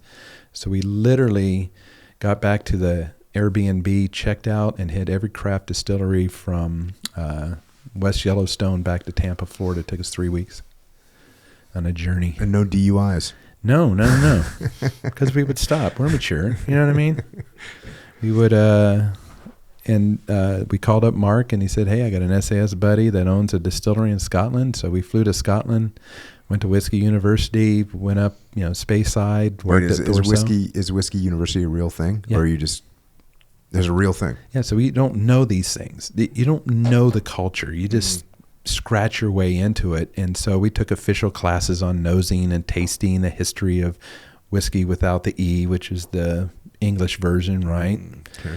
And we go to see what tourism sees at a distillery. You kind of walk this velvet guided rope, and then you go through the curio shop at the end, and you buy 3 bottles for your buddies. And you go to the next one, and then when we got to Thorso, the northernmost city in Scotland, where the Vikings came, there's nothing to do but work at that distillery and go to the bar. Work at the distillery, go to the bar, right? It's like oil dregs. And we learn how to turn them on. You know, the Scots are very efficient. There's no task left unmanaged with them. And we left, we came home. Somebody said, what's the difference between whiskey in Scotland and Irish whiskey? So we said, screw it, let's go to Ireland, spend a month in Ireland. Went to Teeling and Kelbegan, and just would knock on the door and say, can we work here for a week? Mm-hmm. And so we came back, we went into Kentucky. Can I work at a warehouse? On the weekend, we would just go, and it's a bunch of broke vets, man. Mm-hmm. This is interesting. Can we just come, just pick your brain? And everybody was open. Mm-hmm. And so we started forming a company called American Freedom Distillery. And my business partner, mentor, Jocko, previous generation Green Beret agency, him and another buddy started an insurance company, highly successful. Daddy Warbucks, successful, mm-hmm. right? And he understood business, so we formulated it, and we started making a couple barrels, and that's when the movie hit. Mm-hmm. So we went up there, did the movie, came back from the movie. The next day, we went to a charity event, and the owners of ABC Liquor in Florida heard that we were somehow part of this movie. We heard that he owned liquor stores, and he said, I'll take 50 cases. Nice. Now you had to go make 50 cases. Yes. Literally flew a Legionnaire, went back there, filled up some Jocko bottles, printed off some labels, licked them on, drove them. Across state lines? No, of course not. No. They arrived. What's the statute of limitations on state lines? Son of a bitch. The mistakes. So, but we didn't know. So we just learned how to make it. Now you don't know the what distribution is, what sales is. We didn't even have an invoice. You don't know any of this stuff. Mm-hmm. And that first year, we were educated. We formed alliances. We formed partnerships. And today we're the fastest growing bourbon in the country. Mm-hmm. I'm building a 7 million gallon facility. It'll make 100,000 barrels a year, which is 1 million cases, which is the size of Woodsford, from a bunch of guys who knew nothing about anything. And that's where you guys building that? In Kentucky. Did you guys buy the land already? Yeah. So you start knowing when you go, to get started, usually by somebody else's is contract distilling. I have about 30,000 barrels aging right now, and that's a whole separate business because 4 to 6 years to 8 years it has to age. Mm-hmm. And then I have my Horse Soldier Bourbon as a brand, which we did 150,000 cases last year. So we realized that if I bought a barrel from somebody else and I paid $1,000, if I made it myself, I make it for $500. I'm losing that profitability. So at what point in your business plan do you start to transition to think 25 years, 100 years out? If I can only integrate all of my production, manufacturing, and then my sales side takes over once it's age appropriate. So we bought an old golf course in the smallest town in Kentucky, away from all the big distilleries, and COVID hit. Oh. So what was a plan to build a distillery, a hotel, a 5,000 person amphitheater, because we like to think big. Mm-hmm. Game of Thrones, right? We don't think small. It would have cost us $150 to build. Then it got up to $450 million. And so we had to break apart the big idea into little chunks. And now the build is about halfway done. We've got the tanks in. We've got everything. We're going to open up the 4th of July, 2026. Nice. 250th anniversary of America. American dream. Screw it. That's bad for amateurs. Yeah. Right on. Little deviation there. Rewind a little bit. Let's bring you back to the military. Mm-hmm. You get done. So you get done with that deployment. Yeah. What's your next billet? We get back. You stay there at 5th Group? Oh yeah. 5th Group still in the SIF? Still in the SIF. Already heard rumblings getting ready for Iraq. because we had already been in the 90s into Kuwait, we already knew certain elements had, whether it was WMD or whether it was unconventional or regular warfare, strategic reconnaissance, those ideas were probably just blown off the dust. And so by November, teams started getting ready and going into Jordan and Kuwait and positioning. By this, early February, the missions were set, and by the invasion, teams were already going inside to whatever. So this is now 03. Yeah. So you lead the invasion from multiple fronts. If you recall, it only took 90 days once again from, And were you over there on the push up? Yeah. Nice. And what were you guys doing? One mission still, sensitive enough. Then that problem was solved, and it became, you started picking up either ors. Either you were going to do the Jessica Lynch mission or another force was. Well, shit, they got it. We started, because the war was just over within a flash. What do you do? You know what I mean? We were literally in Baghdad going to the market, hanging out in shops, Yeah, and there was that weird checking time on facilities. Yeah, there was that weird time where it was like there wasn't an insurgency. It was kind of peaceful. Like you said, you're going out in the market. Yeah, it was quiet. And we didn't understand because we had bypassed, a lot of things in hindsight that hopefully we understand now, but we don't, all these compounds where these munitions were that became the feeders and fuels, all of these things we didn't secure. We were such a rush just to exist and occupy. And then from there, once you had the lack of structured governance, the people began to revert to stripping things, so government buildings, all these things, so you couldn't go back and reinsert government institutions because they were already degrading. So that lasted April, May, came back for 2 months, and then Djibouti. Djibouti. And what was Djibouti like? Take your hand, call it the rim of the asshole. Yeah. That's Djibouti right there. Yeah. What we saw was this phenomena of foreign fighters. So if you think historically how people migrated for the Hajj, how they supplied other jihadi things throughout generation, there's this kind of out of, theater, out of travel network of people coming across. And as things started devolving in Iraq, elements could fight them there, but how do you pick them apart before they get there and understand the networks that are facilitating them? So the mission was basically, Djibouti was the last long landmass before Yemen.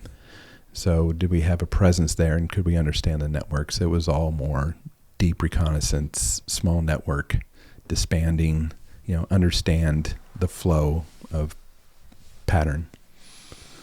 And then you went back to Iraq again. Yes. A couple times? Yeah. Okay. Right, 2 times. So that was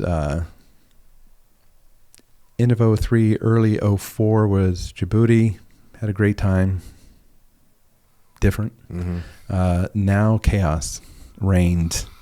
And they decided to break the company apart and put the company down south in a traditional SF, regional orientation, and we had Iskandariya to Al-Qut to Karbala, Najaf, the whole southern region, probably starting in July of 04. July of 04. Okay. And then what was the op tempo like for that? Every other night. I think I did 90 complete hits and missions, and did you have a partner force, or was it just you guys? Mixtures. Okay. So if it was something small, local, right, we had either Hilo SWAT or you had the Swanees. It depended on what fluff. The 36 Commandos were just getting started. ICTF was just getting started. And if as battles were progressing, whether it was Fallujah or Al-Qut on the west side, right, the Iranians coming over, then you would assemble, we would bring a more dedicated element for the precision of the problem, or if you just need nugs and thugs, you'd bring, some local militia in with you, right, just to keep the peace and keep people out of your way and do your thing. So, I mean, every third day it was, is this a bomber and we know the neighborhood, or is this, people creeping across the Iran, and we're seeing a lot of personalities pop up, and then it just unleashed in Al-Qut. And you say you were formulated or you were structured like a normal ODA at this point? Yeah, so we went back to 12-man teams in, regional locations, assisting the fun term, the battlefield, space owner. Why did they do that to the SIF? I think by then the national elements were so dedicated, and they were building their empire of capabilities. So right? they're putting you guys out of a job. Yeah. Well, or just moving you to the other job. Back to, but we would then come together when necessary. So the elements down south. So you had, once again, some major battles. Najaf was happening at the time, the cemetery battles. They did the SOs, counter Chechen doing things. You had the Iranians streaming across Al-Qut area. You had, Fallujah just igniting. And what was your role in the ODA at this point? I'm back to team sergeant. Awesome. And then troop sergeant major. So when we assemble like the Wonder Twins, you know what I mean? You call up the banner and you say, all right, let's meet somewhere. Let's either bring ourselves, unilateral, or let's bring a hill of SWAT, or let's bring a Marine. The Marines want to go in somewhere. So, okay, let's do the Death Star, as I like to call it, and bring in a big package and take over a whole kind of non-compliant village. Yeah. Was there any major challenges during that deployment? Coordination, cooperation. The challenge as I look backwards is I didn't know where we're going until a week before we got there. So now you're blind. How do you set up assets and work networks and do things? We were on the tear lines. We were having that discussion. You know what I mean? The cracks. So we were on the crack by southern Baghdad, going south. And that's, where people were squirting. They were conducting activity in one area and they were squirting back for rest and relaxation in another. And these elements, because the action activities, they would all storm and put bases and, think that's where the fight. But really, the people organizing that and coordinating it were, coming back in these remoter locations, suburbs for effect. So when we started to unscratch that and uncover that, it awoke in a whole nother area. So it's never, once again, where everybody wants you to focus the problem area. It's where we're humans too. We go back and reset and refight, reorganize, recommunicate, refund each other. And we started peeling apart those networks so they couldn't relax. And how long was that deployment? Were you guys on a 7 month? Yeah. Was that standard for you guys? Yeah. Okay. Because I know some other elements were doing 4-month deployments. The SEALs, we've always kind of done what the Marine Corps does, which is be aligned with the big Navy, which is basically a 6 or 7 month deployment. So it sounds like you guys did the same thing. Yeah. And so you get home from that deployment. Are you still a single dude at this point? I've been lucky and loved many times. Right? No, I think it was my 4th divorce by then. Okay, so you've been racking and stacking. Yeah, I enjoyed being gone a lot. Right? I've been married to my wife now since 17, 18, 20 years. Yeah. So it also takes the right type of person when you say I'm here, and then a month later, and then you're gone. The hard part is just getting your relationships back with your kids. Yeah. Do you come home from that deployment and then it's just reload for another one? So in between those times, I ran the Advanced Urban Combat School. Awesome. So now you've got other teams. So you get into the training cycle of getting them ready. And then, things are really starting to downturn. So if you think about, Ramadi, we had lost some guys in Ramadi in 2004 pretty hard. And they were some guys were trained, really good and went to the schoolhouse for direct action. They tried to give it to their ODA and they were caught in a circumstance, right? So we realized that if some of these guys are going to fight in this urban environment, they needed to advance their skill set, how to maneuver, how to climb walls, how to be surreptitious entry versus explosive, all these things. So we really brought our skill set to the other ODAs. Nice. And then I went back for another 4 to 5 months into Baghdad. So now I'm off the team. I'd been there too long. I'm at the schoolhouse running that, but then the command says, hey, come in and support us with the ICTF and commandos and help professionalize their, training pipeline, their acquisition pipeline. So now you're making a force not for convenience and partnership, but you're making something sustainable. So I went and helped out with that. And what year did you go help out with the ICTF? 5. Okay.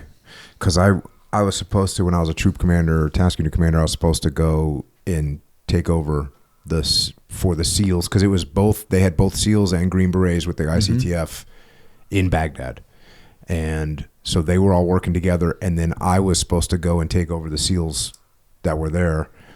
And I went on pre-deployment site survey, but this was in early 06, probably like March of 06. Went there, met with the ICTF, went out on some ops with them, and then was all ready to do the turnover, and then we came home, and then they sent us to Ramadi instead, which was awesome. But that was my interaction with the ICTF. And the ICTF was a squared away unit, definitely for Iraqis, a squared away unit. But it was interesting because they had like our weapons, they had night vision, like Mini-me's. Yeah, they were, yeah.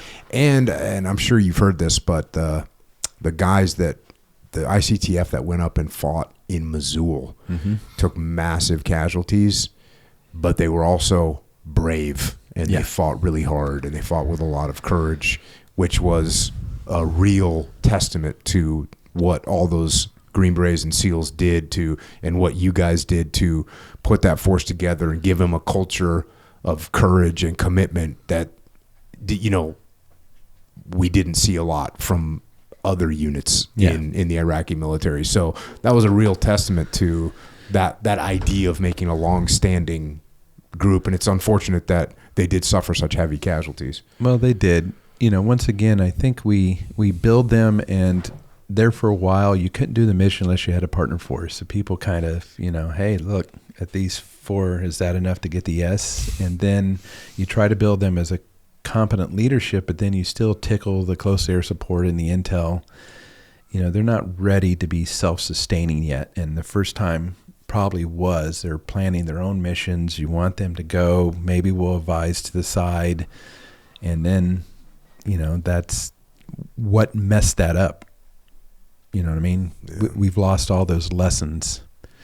Even to this day, how do we recount what worked, what didn't, what will we do better? And, now it's gone. Yeah. What do you do when you get done with that? So I'm off the team now. I'm a senior E8.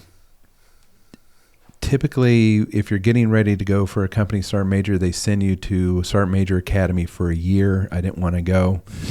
I'm a little out of, we're talking 7 months since 9/11. You're in constant combat, and this opportunity came up to go to Tampa, and I'm from Florida anyways. Okay, so I get assigned to the headquarters.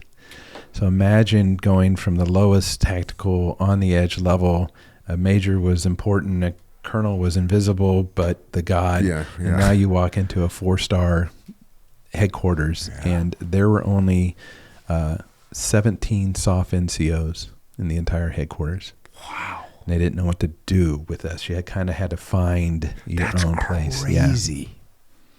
Yeah. So I did not know that. Yeah. How many people are at that command? Thousands. And all retired, 05s, 06s, and 4-star, 2 3-stars, 4, 2 stars. You just go down like the Richter scale, just crazy. Comes down. So there was an individual I was introduced to. I'll tell you 2 funny stories. One was a guy named Ed Winters. And he had just left SEAL Team 6, and he came to Tampa, and they started this task force called the Interagency Task Force, right? So by then, you start to see what JSOC was doing with their capabilities and all of the Reservoir Dog colors sitting in one place, sharing the problems of the mission, right? So they tried to recreate that. So Ed was the first one. So we began to take people, funding, capabilities, and throw them in a dog pile and see how we could support elements forward or support, the U.S. had a problem at the time. We could encounter anybody on the battlefield and win. But why couldn't we as a country use whole of a nation and share and support information and degrade networks before they even got on the battlefield? And so that was the big idea. Mm-hmm. And so that became the genesis of the Interagency Task Force. And how long did you do that job for? 2010. Okay. So 6 to 10, 4 years. So winters, and then Scotty Miller came. That's where we became friends. And then had an Air Force, Bob Holmes, and then Frankie Schroyer, who left the DEA. Okay. So I was a list advisor, so people would plug in and out, and we began to have separate cells, and that's where I met Jim, right? We had a foreign fighter cell, we had nefarious network cell, we had defense or counter finance. Mm-hmm. And you just started picking apart these problems because there was nobody else really unified to looking at them from that holistic viewpoint. And then after that, did you retire after that? I did. And how was that decision? It was time, right? So here I am. I'm working for a 3-star equivalent. I'm an E8. Half the time I'm in a suit walking around because as soon as you put on a uniform, people judge you, especially if you're at a lower rank. And my family came. It's the first time they read you off the rolls and say what you did. Mm-hmm. And then the next day I was nobody. Mm-hmm. So like most people, I worked. Somebody approached me, and they had a contract supporting, at the time it was McChrystal overseas, and that was evaluating how Afghanistan was going 10 years into it. So I spent about another 9 months in Afghanistan walking the battlefield like a Ronin. Mm-hmm. I could go to any meeting, get on any helicopter, walk any foot patrol, just to assess why. And I think you came up with an interesting assessment. The viewpoint that you took of this was interesting. Yes, I got to speak, with old tribal commanders, people on the ground. Their question is, why are we still here? I thought, in the beginning you said you would come, you would avenge. We can understand that. Now turn over the country and Afghan will become Afghanistan.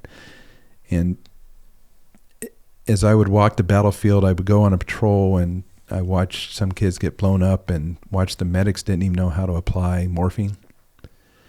You just start seeing these things. You're confused on why we're still here. And you start going into these jock centers and watching young commanders make decisions and watching people run out of ammo in the first 30 seconds. And you're like, why haven't we evolved? People have transitioned. They show up to the same location that an American has been at for 10 years but not know any people or anything. It was just, I didn't understand it.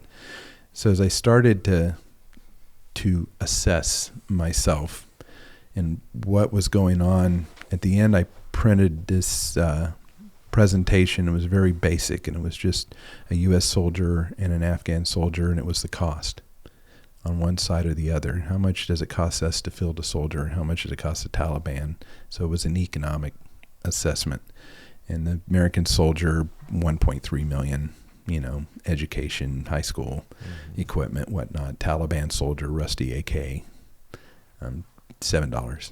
And I just went down the pipeline from vehicles to a Toyota Hilux, $1.5 million MRAP versus, and at the end, we're in this battle because we can sustain it economically. But yet these people who don't have economic, technological, advanced educations, all this other stuff, truly have control of the country.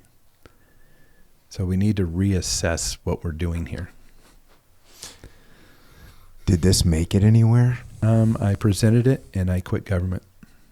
Mm-hmm. I vowed never to be a government contractor, to do anything again. Did it get received at all? Did anyone nod their head and say, Well, they hey? did. Okay. I mean, I had the senior relationships at the end to go, where is this going?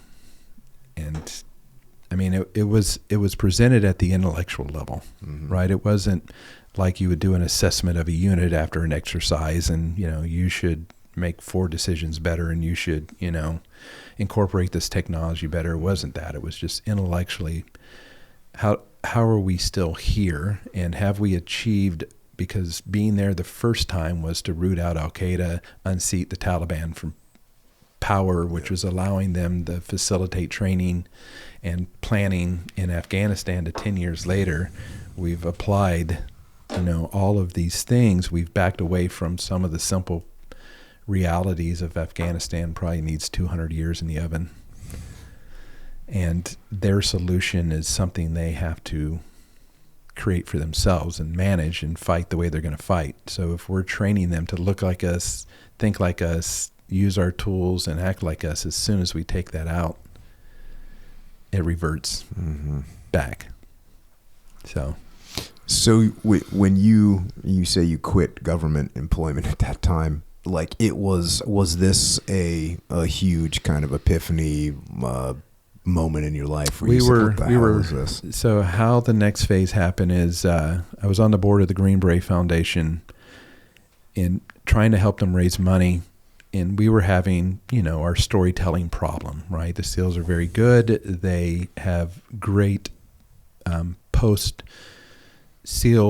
people that'll go out and encourage people, to raise money for, do events for, whatever. Special forces are like mountain men. We're huff and we're quiet and we don't want to talk about anything. And so we were seeing more guys getting injured as government contractors, because if you get injured or shot or blown up, your treatment and your evacuation is completely different. So these guys were now... so you're saying, as the Green Beret Foundation, you were helping more guys that had been wounded as contractors than you were guys that were getting wounded as Green Berets. We had enough problems with guys on active duty, right? And we were finding the cracks, like in vitro fertilization. Guys were wanting to store some, and if they lost something, they could, still create families. Hyperbaric oxygen chambers, all the stuff that VA wasn't ready for, or alternative physical therapies, anything. You wanted to encourage and had to pay for it outside of any normal VA or medical system. We had guys shot through the neck, wanted nasal stem cell surgery so it could rekindle atrophy from the inside. He's still alive today. Rami Camargo, business owner, quadriplegic. So all of a sudden you're getting calls that the guy you talked to a month ago was Sergeant Major something, now is Mr., and he got, a contract with somebody and then got shot. And now, he doesn't have the funds and he's let go by the business and he's trying to get some medical care. Yeesh. It's a workman comp's claim.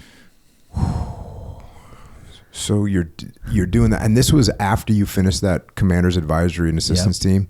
This is when you go to the Green Beret Foundation and you're out there raising money, seeing all the problems that guys are facing. So as you're raising money, you see, men and women that are the corporate pillars that become successful entrepreneurs. So you start to get to know them as you develop relationships. So Green Beret Skill 101, right? Get to know them, help them with your problem, and they become generous. But I become fascinated on how they grew their wealth and took advantage of the American dream. And the word entrepreneurism, was an idea, a theory. And so I created a program called the Next Ridgeline. So metaphorically, how I'm getting from here over there through the valleys and the draws and the hollers. And if we can only, you remember the Rambo movie at the end? When you're a kid, Rambo was about the knife. You know what I mean? The running and evading and standing up to Johnny Law, but at the end he's crying, saying, I can't even get a job and fly helicopters and pumping gas. I can't even get a job pumping gas. Echo, you have to run a quote right now? Is that what we're doing?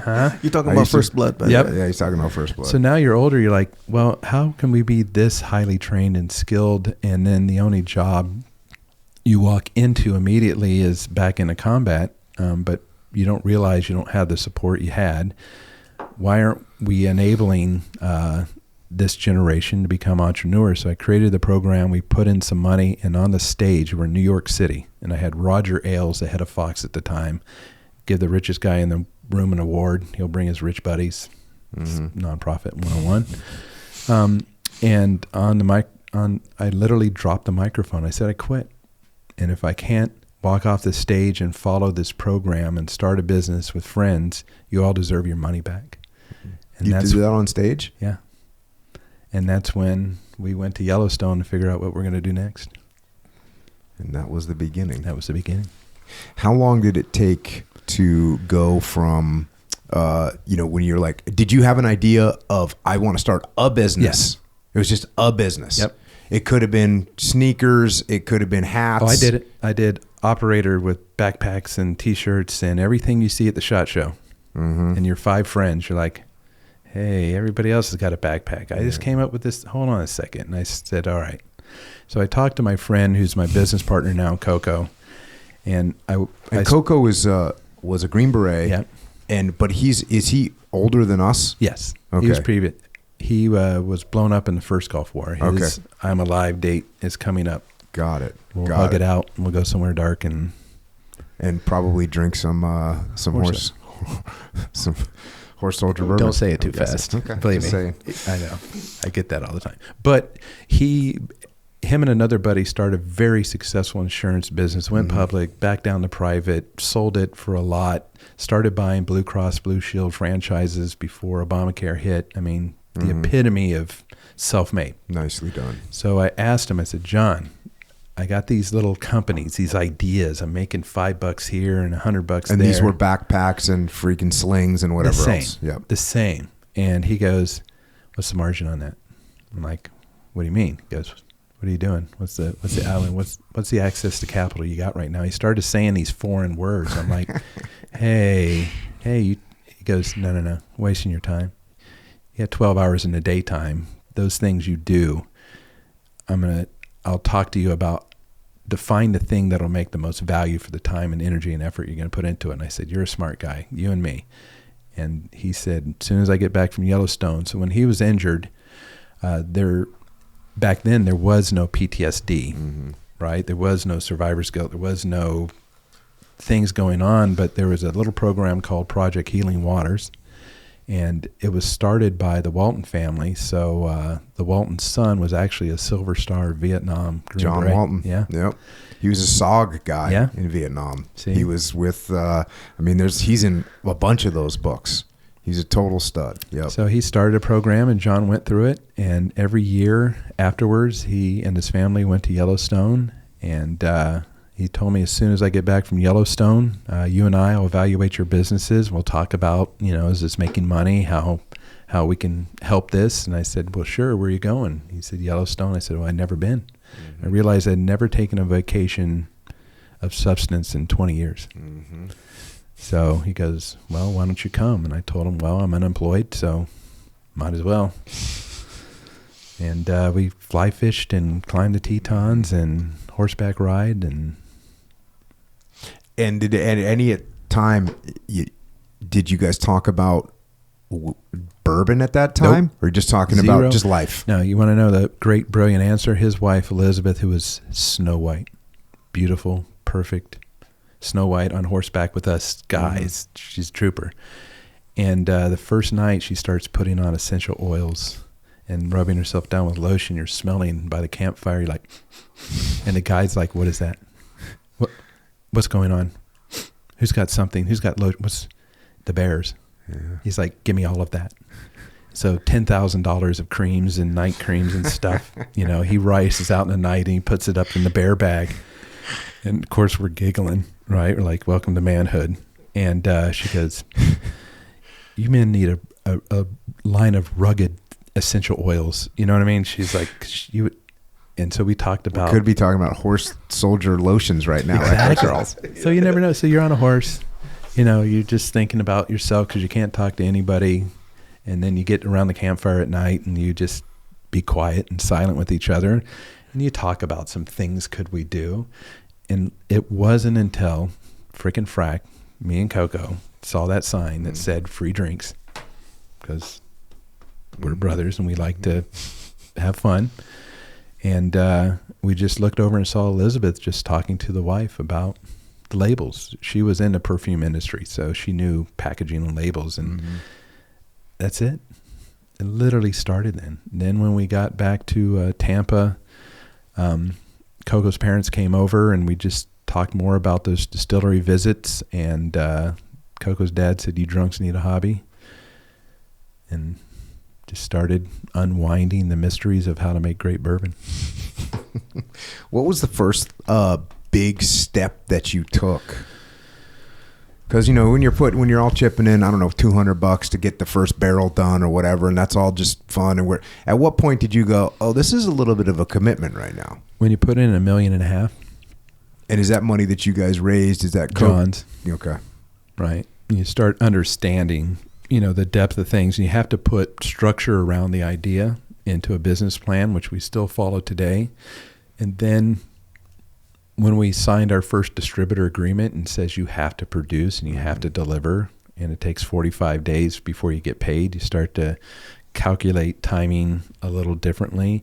Then you got quality assurance because you got a consumer product. So things get serious quicker and you need more help. So do you hire people that know the business, or do you hire your buddy? So then you hire a buddy, and then there's a learning curve. You figure it out. You meet every day, twice a day. Then you take in another $1 million of somebody else's money. So now you've expanded the circle. So going from startup to first money in, friends and family, to outside money, our first $1 million, then we went into $3 million. Then we went into a family office for 12.5 with a $20 million debt instrument. You know what I mean? You can't pretend anymore. Yep. You have to, you know, deliver expectations not only for yourself, your family, but board, outside investors. And so now you're in a competitive mindset, which is exactly where we thrive. Yeah, that's where knowledge dominance. Yeah. If you know more than me, I'm going to seek it. So the growth has been, so where's it at right now? Where we're at right now, we partnered with the Gallo family. So we were at a point where our brand was, people were seeing it on the shelves, which means public companies are starting to see you. They're so big they can't innovate anymore, right? They can't build that enthusiasm and exploratory. They can't hip enough, so they just acquire. So you started seeing George Clooney sell for $1.5 billion. You started seeing High West, these monetary purchases by public companies, but almost all of them are foreign. So when we had Campari and Beam Suntory, all these people were like, nah, we're American. And so that left a few. And so we started putting together, which this was Coco's realm, was how to build yourself. And we didn't want to sell outright, because if we sold outright, you're surrendering the true value of what it could be. But it was ours. And so we went through 30 dating exercises, narrowed it down to 10 exercises, narrowed it down to 5. And then can you align culturally? Because once you get into a business partnership, you can't divorce. And what are the companies, some of the companies looking at you, not alcohol companies? Yeah. Like hedge funds that have spirits portfolios. These others, you know, it's just a thing in their menu, right? Their committee is told to buy into these certain areas. So when you talk to them, you get it right away. They don't bring value. So if you look at a business as a marriage, I don't need the money as much as your access to markets, your distribution, these mafia. I say that word, your family, my family, we get together, we bring capabilities together.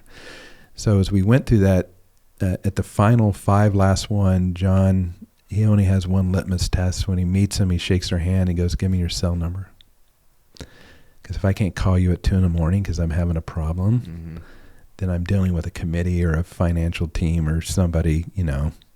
I don't want that. I want a partnership. And 2 balked and hesitated. And there you go. Finally made our decision, and that was with the Gallo family. And the Gallo family, you know, same rags to riches, immigrant family, build an empire, and they started getting into the spirit space. They own High Noon and a bunch of other spirits brands, so he knew he had to diversify, and they said, it's your business. How do we help? Mm-hmm. And so now we're 2 restaurants going on 3, a hotel. Where are the restaurants? One's in Tampa. Okay. So the Urban Still House, beautiful. It's so high class, high end. People think you're vets and they think beer pong, ping pong. Mm-hmm. And I'm like, no. One in Somerset, Kentucky. There's no beer pong there? No, we've got bison. We break down the barrels for wood fire grills. We got fresh caught fish. It's beautiful. And then the one in Kentucky we opened before the facility, and we just bought a building in the stockyards in Fort Worth. Oh, awesome. So we've partnered with PBR. Nice. So we've built this brand, and it's basically origin stories, friends that served together, came home, started a business, made something. We're positioned right. So if you think now with Yellowstone and all this other, cowboy culture and other stuff, we've kind of hit the right timing to remind what an all-American company with all-American products is about.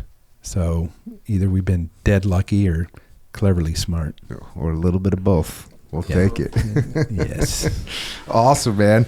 And then you got one last little thing. You got these adventures that you guys seem to go on. It's like, I look at your YouTube channel. You're doing D-Day jumps. You're doing sailing explorations, diving in Saipan. Like, what's that all about? So you can't take what has been the embers of your life of service, right, and take it out. So every year we always say we've got to do something together as friends and family. So it started, Coco gave us the money because the money he was going to use was to buy a sailboat, and he had a fantasy sailing for life. So one day somebody had some sailing lessons, so we decided to take them, and they were part of the Warrior Sailing Foundation. Somebody had gifted them a $6 million kind of race yacht. Dang. And then they opened up Cuba, so they had a regatta from St. Pete, Florida to Cuba. And we said, why don't we enter that? Hell yeah. Literally took 2 Let's sailing go. lessons. And we got second place. Damn. Okay.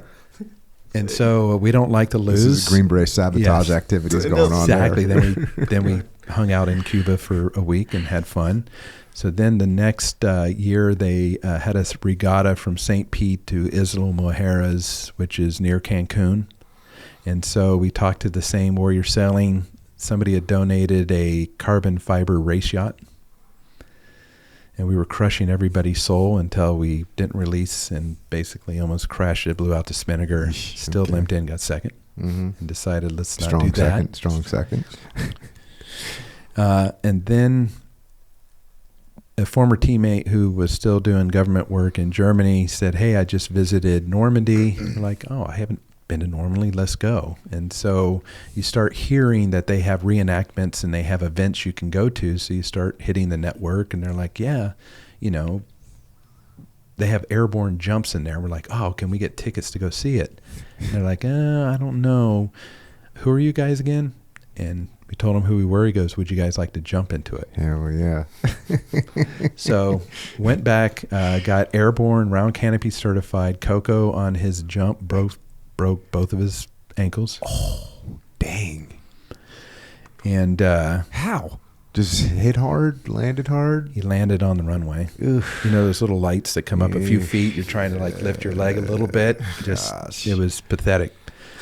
And so we jumped in. My son jumped with me. And a week later, he went to Afghanistan for a year. Hell yeah. So it turned into this, in the our Army? kids. In the Army? Yeah. That He was in the handy. 82nd. Awesome. So this year was the 80th anniversary. So we had 10 congressmen. Senator Crenshaw jumped, right? Isa, Mike Waltz. Yeah. We created this every year. We're going to go back to Normandy because, how do you pass the baton from one generation to the next through the eyes of your grandkids? So they need to see, you on the battlefield, sharing something that, shouldn't be in a VFW hall or over a drink. We thought it was important for the kids. The Saipan issue, I have a very good friend, Mark, who's head of Task Force Dagger Foundation, started doing recovery missions. So you can go into Vietnam, you can dive again. we're the only country that puts resources against recovering lost. And so we went back to Special Forces Scuba School, old guy Red Bull, right? Dove, got certified, went to archaeological dive school, learned how to put the brackets down and, the vacuum, do everything. And then we went to Saipan and spent 3 weeks on a couple downed Hellcat sites to recover what you can. Very cool. Very cool. So you got the distillery coming. What else? Anything else? What's the next big project? America, 250th anniversary. So right I had the honor of speaking at the RNC, talking about. Yeah, I saw that. Passing once again the baton. Let's always question ourselves. Are we doing the right thing when it came to the withdrawal of Afghanistan? And how do we make small town America important on the 250th? So right now, the entire country's planning for Philadelphia, Boston, New York City, D.C. So when I talk to my friends in the administration, I'm like, where's the conversation about small town America, a parade with Jeeps, the Boy Scouts with flags? So I've been weaseling my way because President Trump started a commission on the 250th anniversary, and I've been Don Quixote yelling that it's not a celebration unless all of America talks about what it means to have a 4th of July parade in small town America. Freaking outstanding. So that's where I'm putting some of my energy into. Right on. Awesome, man. Sounds like that gets us up to speed. So people can find you. So you guys are on the interwebs. Yep. HorseSoldierBourbon.com. Yep. You got Instagram, Horse Soldier Bourbon. Twitter X is Horse Soldier USA. You got YouTube and Facebook, which is also, both those are Horse Soldier Bourbon. And then for you, if I got this right, it's you're Scott Neal, and you're at AF, which is American Freedom, AF Distillery, and that's on Instagram. No? Mine is Whiskey and War Stories. Oh, okay. Instagram. So it's at Whiskey and War Stories? Yeah. Got it. We suck. It's not in our nature. Our kids yell at us all the time because, we let them post and do things. We probably need to get better at broadcasting. Like I say, I come from the, don't talk about Fight Club story. So we get into these discussions, and we need to come out. Yeah. Well, it's good to, that's one of the things about this podcast is, I've had guys on, a decent number of guys that have come on and talked their story, whether it was World War II, Korea, or Vietnam, and they died afterwards.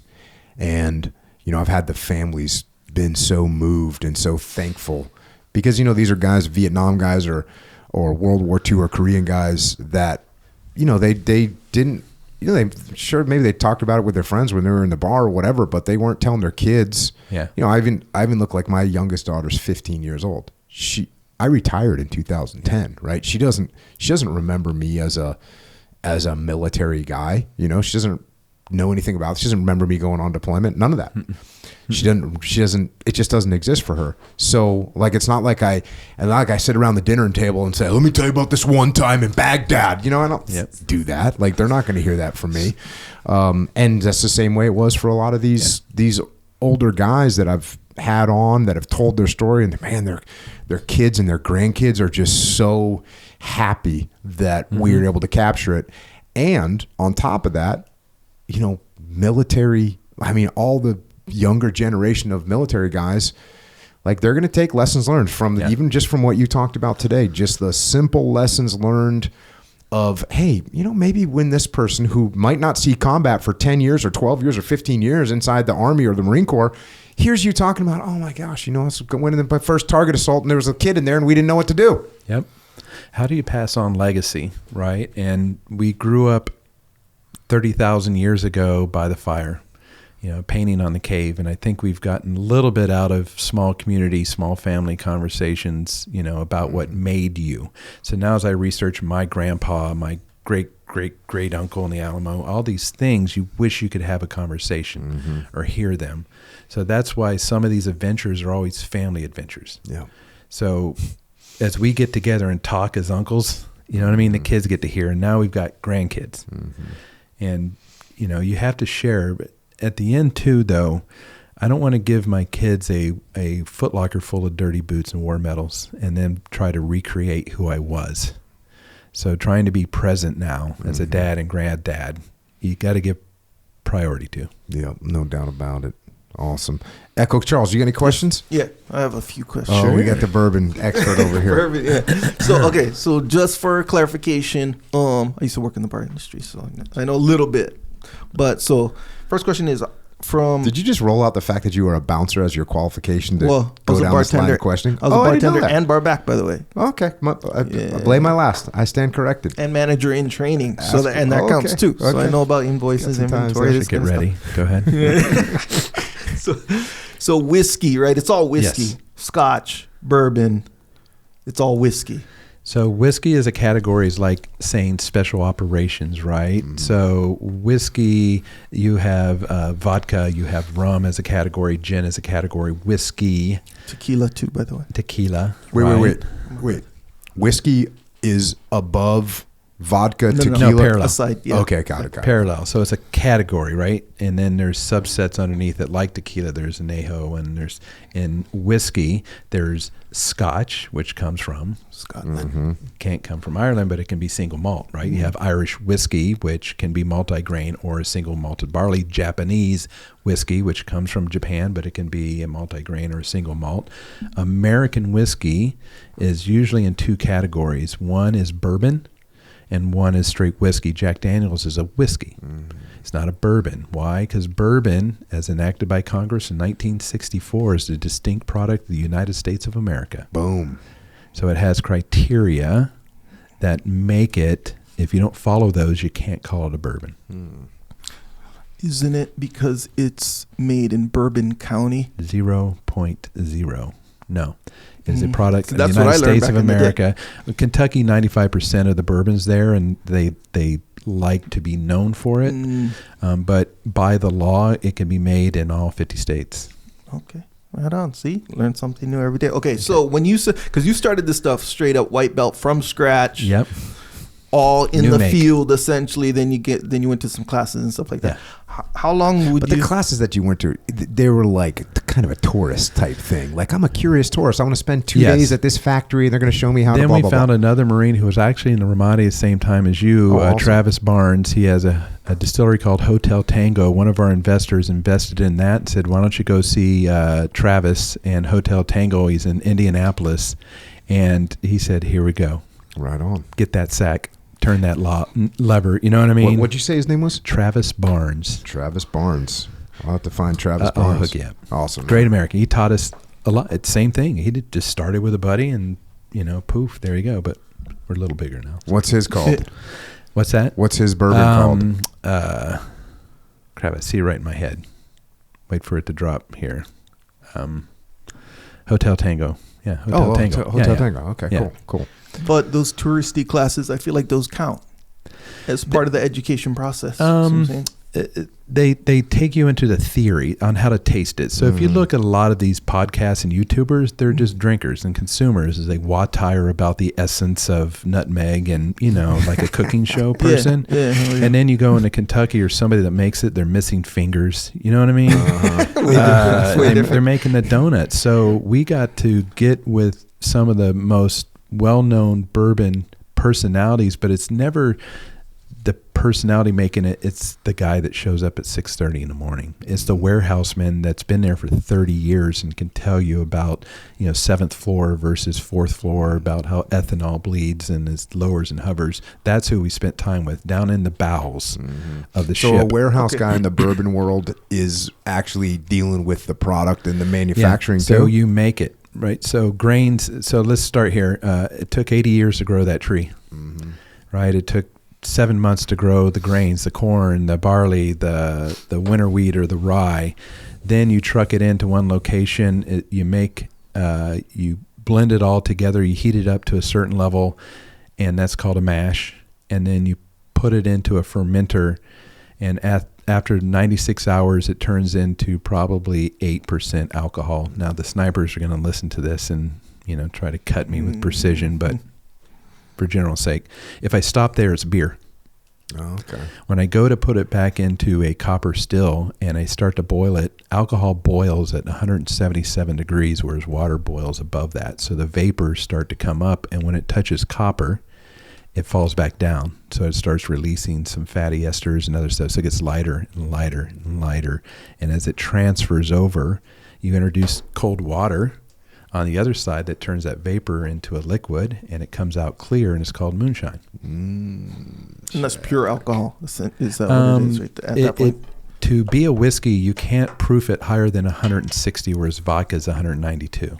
Because you still subatomically, chemically, you have esters and oils that give it the mouthfeel and the taste of a whiskey. So you want to capture it at a certain proof. Then it's clear. Now, here's where Mother Nature and Father Time, when you put it in a brand new American white oak barrel that's been charred, so it's burned on the inside, you have carbon, you have the release of vanillins, tannins, everything else. Time. It has to sit in the barrel, and it starts to change as pressures, environmental pressures, day in, day out, bring it in and out of the fibers of the porous American white oak. It starts to pick up vanillins and flavors, and it releases the hard, harsh things that make you go blind. And it changes into something sippable. So you can't microwave bourbon. Yeah. It has to age. So even you say the things that make you go blind, that's not like an expression. Like at a certain point, if you drink the wrong alcohol, you'll go blind. Nerve. So when you have a new young batch, they put it in a Glencairn glass, and you look at the color, you kind of get a nose, and you start to smell, and then you put it up to your eyeball. And you can tell if it burns or not, right? Because it affects your ocular nerve. So when you say going blind, it's because they didn't cut the right heads and tails the way you just don't take it all as it comes out. The first set that starts flowing out has all the bad stuff. And people that are nefarious, they capture it all and sell it to a consumer. And that's why people are dying over in Mexico and everywhere, because 1/4 of your product you trash or you throw back in, called sour mash. Yeah, that's so like, I know this because I looked into distilling, right? Not brewing, distilling my own vodka. And not, hey, look, was I going to do it? Maybe not. This is back in the day. So I looked into the process, and through that, the beginning of the learning process. This is news to me, by the way. This is back in the day. You were We discover here. Yeah, I learned that. Yes. So it's kind of like, hey, if you don't, basically what I took from that is, hey, if you don't know what you're doing, you can blind yourself in real life. And other people. Yes. Yeah. So the harshness of the art of distillation is knowing how much of the heads, how much of the tails, because that's the dirty sock is the tails. The heads are some of the boldness, and then a sweet spot called the hearts, and then you put it in a barrel. You proof it down from 160 down to maybe 125 or 120, depending where you want to be, and you just put it away. It just sits there. Now here's the bad part. It evaporates. First year, 10% evaporates, absorbs in the barrel, 4%. So I'm racing Mother Nature right before it's gone in the barrel. So eventually it's gone. It's gone. Wait, does that Angel share. Does that contribute to the price? Yes. In that so way? Pappy at Because 22 years old, because maybe you've got, out of 53, maybe 5, 7, 8, 10 gallons left. Yeah. That's cool. When you say 80 years to grow the tree, that's for the wood for the barrels. American white oak. Yeah. That's crazy how the whole process. So there's no additives. Whereas regular, like Scotch, you can add caramel coloring to make it browner. Because it sits in these caves, and it sits in Scotland where it's a very mild climate, and they're already used bourbon barrels, so they're kind of burned out. So it'll come out not as amber as the consumer expects, so they're allowed to put a certain amount of caramel coloring, just like rum. Your aged rum isn't aged. There's some laws that say I can put, so much of a 30-year-old, and the rest is 1-year-old. So a new barrel is going to give more flavor. Yeah. That's what bourbon is. That's the distinction. So there's not a lot of oak trees in Scotland, in Ireland. And it's pretty much a one-time use? That's it by law. I can only use it once. So the secondary bourbon market, as soon as I pour it, I sell it on a secondary market. So it either becomes a tequila barrel or a wine barrel or a Scotch barrel. Jack. So how long would or you a grill or whatever you said you made? Yeah, stuff wood down fire. there. Heck yeah. Wood fire grill, Yeah. chips, Hey, Right on. I use every input, right? You talk about sustainable, give me that. We're on Sell that. It's kind of legit. So this bourbon, how long would you say from knowing zero to the point where you can function in a business that you would consider successful? How long? 2 to 3 years. What most people do, like celebrity brands, they hire somebody that's kind of been in the biz and they become the face so they can get consumers to start buying it. So you can buy existing bourbon, put it into your label with a low investment, and they'll throw it into the market. And if it catches, they're already looking for a buyer, right, to exit. So if you look at the acquisition side, it's typically a threshold of about 75,000 cases. If you can get your marketing and get into bars and get things going, typically a public will buy it, right? And then you've made multiples, 10Xs, 12Xs in this industry. Not all. So it's obvious that, or it seems obvious from this position, that you know more about bourbon than, say, the vodka, tequila scenarios, gin. I know it all. Why? Because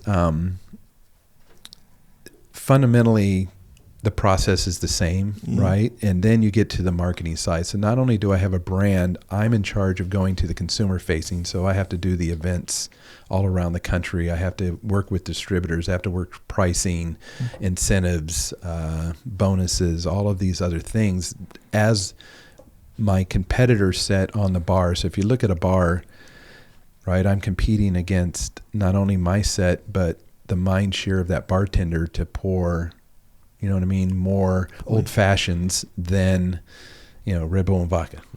So I have to be able to articulate why my product is better. Is bourbon your favorite drink out of everything? Like if you're of course it is going to hang out. Yeah, okay. No, I love tequila. No, right? Okay. There you go. There's one thing I want to start, and it's my personal quest, Don Quixote quest after the 250th, is that to make a shot of bourbon and a beer cool again, like you saw in every old Western. Because right now, when I go to eat Mexican, what do I get? I get a beer and a shot of tequila. I don't even think about it. For my brand, if I could just bring back, because the number one selling whiskey in the world is what?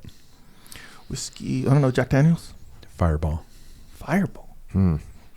It's consumed, going out of style. Go to any bachelorette party and there's a bucket of Fireball. Interesting. I don't think I've ever had Fireball. Good, don't. You ever had Fireball? Yeah, No. I have. Yeah, it's like It's like the little fireballs cinnamon. that you had when you were a little kid. Yeah, that's it's cinnamon. like that. Yeah. Like the mint one? What? Rumplemint. Rumplemint. Yeah. Is that it? Okay, all right. Well, Yeah, it's about consuming, right? So Yeah. drinks, there's about 1.5 pours per drink. So if you look at the there are 10 top cocktails that every restaurant has on the menu. So it's a martini, or it's a gin fizz, or it's a old fashioned, or it's a Manhattan. Bourbon has 2 categories. So we're always trying to bump off somebody else to a bartender. Oh, yeah. Hard part is I'm 57. I don't relate to 24-year-olds. They don't care about the military or we were heroes of 9/11. They want to know what's the price point, or my customer's going to ask for it. So we have to have a different kind of business conversation. All of that we knew nothing about. It's only because we just started talking. Yeah. That's crazy. You ever had a Long Island iced tea? Love them. I kind of love What them goes too. in? What goes in that? Brought everything. Oh, really? It's basically everything with sweet and sour and some Coke Like on the those top soda or fountains something. when you just hit every one of those. But America is still social, right? And we have some challenges in our industry. You have, access to CBDs and things that are the younger culture. That's how they socialize differently. Wine has really gone down. The Americans, not too many people are doing red wine and steaks. So we evolve. Yeah. Do you think, is alcohol consumption going down? Yeah. It certainly seems like it to me. And beer. Yeah. Even I know that there's non-alcoholic beer now that's really, really popular. And also even in the culture of the military, which when I was a young SEAL, it was ridiculous. It was our number one sales are still the military and the NEXCOM and AFI's channels. But there is more consciousness for, quality and fitness and everything, right? So we have to evolve into that conversation. Next is people aren't that social anymore. They don't go out like they used to per se. And, out every night, all night. Now it's social media. Now I'm interacting different. Now it's Secret Hitler. Do you know what Secret Hitler is? No. It's a game. Okay. It's a board game. And I've played it a few times and it's really fun. No shit. And like, I know people that like are 20, 22, 24 years old and they go play Secret Hitler. Wait, it's an in-person board game, It's an in-person board game. Okay. And it's kind of cool. You got to kind of lie to each other. Is it like Clue? You remember Clue? It's way better than Clue, to be honest with you. You're trying. One person is Hitler. Like you get a card. Yeah. One person is Hitler, and then other people are either fascist or liberal. And you get card that says you're a liberal, and you got to get certain laws passed. It's a little bit. It's not actually that complicated. Like you'll learn to play it immediately. Yeah. But then the thing is, the Secret Hitler. If he's the last man standing, then the fascists win and he wins and that team wins. And or the liberals can stop him by figuring out who it is, and you can accuse him like, you're Hitler. And then he can go, no, I'm not. And there's some way of proving it. But that's like a legitimate thing. When I was 22 years old, I wouldn't have thought in 1 billion years of playing a board game with my friends. Yeah. You're now in the bridge category. What do you mean they're all coming over here to play? Yeah, cards? And now these kids are like doing this, and it's interesting. It's a new world. Little bit more focus, like you said, a little bit more focus on health and fitness. So good in that respect. It's what we've chosen. So this is our path. This will create generational wealth for our families. So this is the legacy we have to focus on. And it will be successful. If we wanted to exit today, we could exit, and then what is the next question. But so this is our battlefield. We've shaped it. We're owning it. Mother Nature continues to attack us from left and right. COVID hit, and the price of materials hit. I've got competitors that are buying my bottling line, so I can't bottle. I mean, it is the game of the business world, and I love every fascinating second, but I don't have the deploy troops button, secret mission nighttime. There you go. Right and then one day, I hope I have a third chapter. So what's the third thing in your life? Do you give it back? Do you, write your memoirs? What's the third phase? And I got to talk to President Bush. After he left the presidency, what do you do when you're on top of the world and every day the decision's on you and knowledge is on you? And he took up painting like Churchill did. And, he's focused on veterans and Africa and other things. So I think, I'm anticipating what the beginning of the rest of your life looks like. There we go. Right on. Any other closing thoughts? That might have been it right there. America. Awesome, man. Well, thanks for joining us today. Thanks for sharing your experiences, the lessons learned along the way. Obviously, thanks for your service to the country, as well, to special operations, and thanks for what you're doing now to build a business and put people into work, man. Thank you for giving me a voice today, and hey, there's more to come. Right on. Awesome. Thank you. Thank you. And with that, Scott Neal has left the building. Great conversation. Great stuff he's got going on. That being said, look, we can't always be drinking bourbon. It's true. We're going to need other fuel in the system. Yes. So, if you're looking for some other fuel, some clean fuel, I recommend Jocko Fuel. So check it out. We got everything that you need. JockoFuel.com. We got energy. We got hydrate. We got protein. We got protein shakes. We got protein powder. We got joint warfare. We got time war. Get on the time war. Anti-aging. Yes. Get on the time war. Get on the super krill. Get on the joint warfare. Get the proper protein into your system. How you fuel yourself is how you're going to perform. It dictates what you're doing in life. So fuel yourself properly. JockoFuel.com. We also have it available at Walmart, by the way. Is there a Walmart near you? There is 2 Walmarts near me, yeah. Check. Yeah. So anyone can go to a Walmart. There's something like a Walmart. 90% of the population in America lives 10 miles or less from a Walmart. Yeah. So you can go there and get some Jocko Fuel. Also, we got it at Wawa, Vitamin Shop, GNC, military commissaries, AFES, Hannaford's, Dash Stores in Maryland, Wakefern, ShopRite, HEB down in Texas, Meijer up in the Midwest, Wegmans, Harris Teeter, Publix, Lifetime Fitness, Shields, small gyms everywhere. We got the crew, we got the team. Jackson, Jared, and Chaz, they're just out there on the road. Jackson goes hard. Yep. They're delivering. And if they don't deliver, well, email jfsales@jockofuel.com and they will deliver. They'll show up, make it happen. So that's what we're doing, jockofuel.com. Go check it out. Is it true there's some new Go flavors for the energy drink? Because I was going over some labels that were sent to me for various artistic projects, and there were some new flavors in those labels. I believe we have some new flavors coming. A new flavor on its way. We're not talking about it now at this time because it's not out yet. Okay, all right. So that's that. So check it out, jockofuel.com. I just had a go and a half. I'll probably finish this one on the way home. And I had a hydrate. Yep. Because I was dehydrated.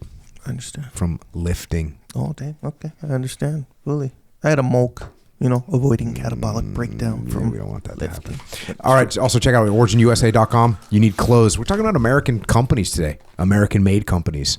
Originusa.com. What we got is we got jeans, boots, hats, beanies, belts, wallets, hunt gear, rain jacket, wind jacket, warm jacket, hoodies, multiple variations, pants, multiple variations. We just got everything that you need. And it's all made 100% in America. So that's what we're doing over here. We are making things 100% in American from American-made supplies. This isn't some free material that we bought from a slave-driven environment overseas. This is from America. All the materials are from America.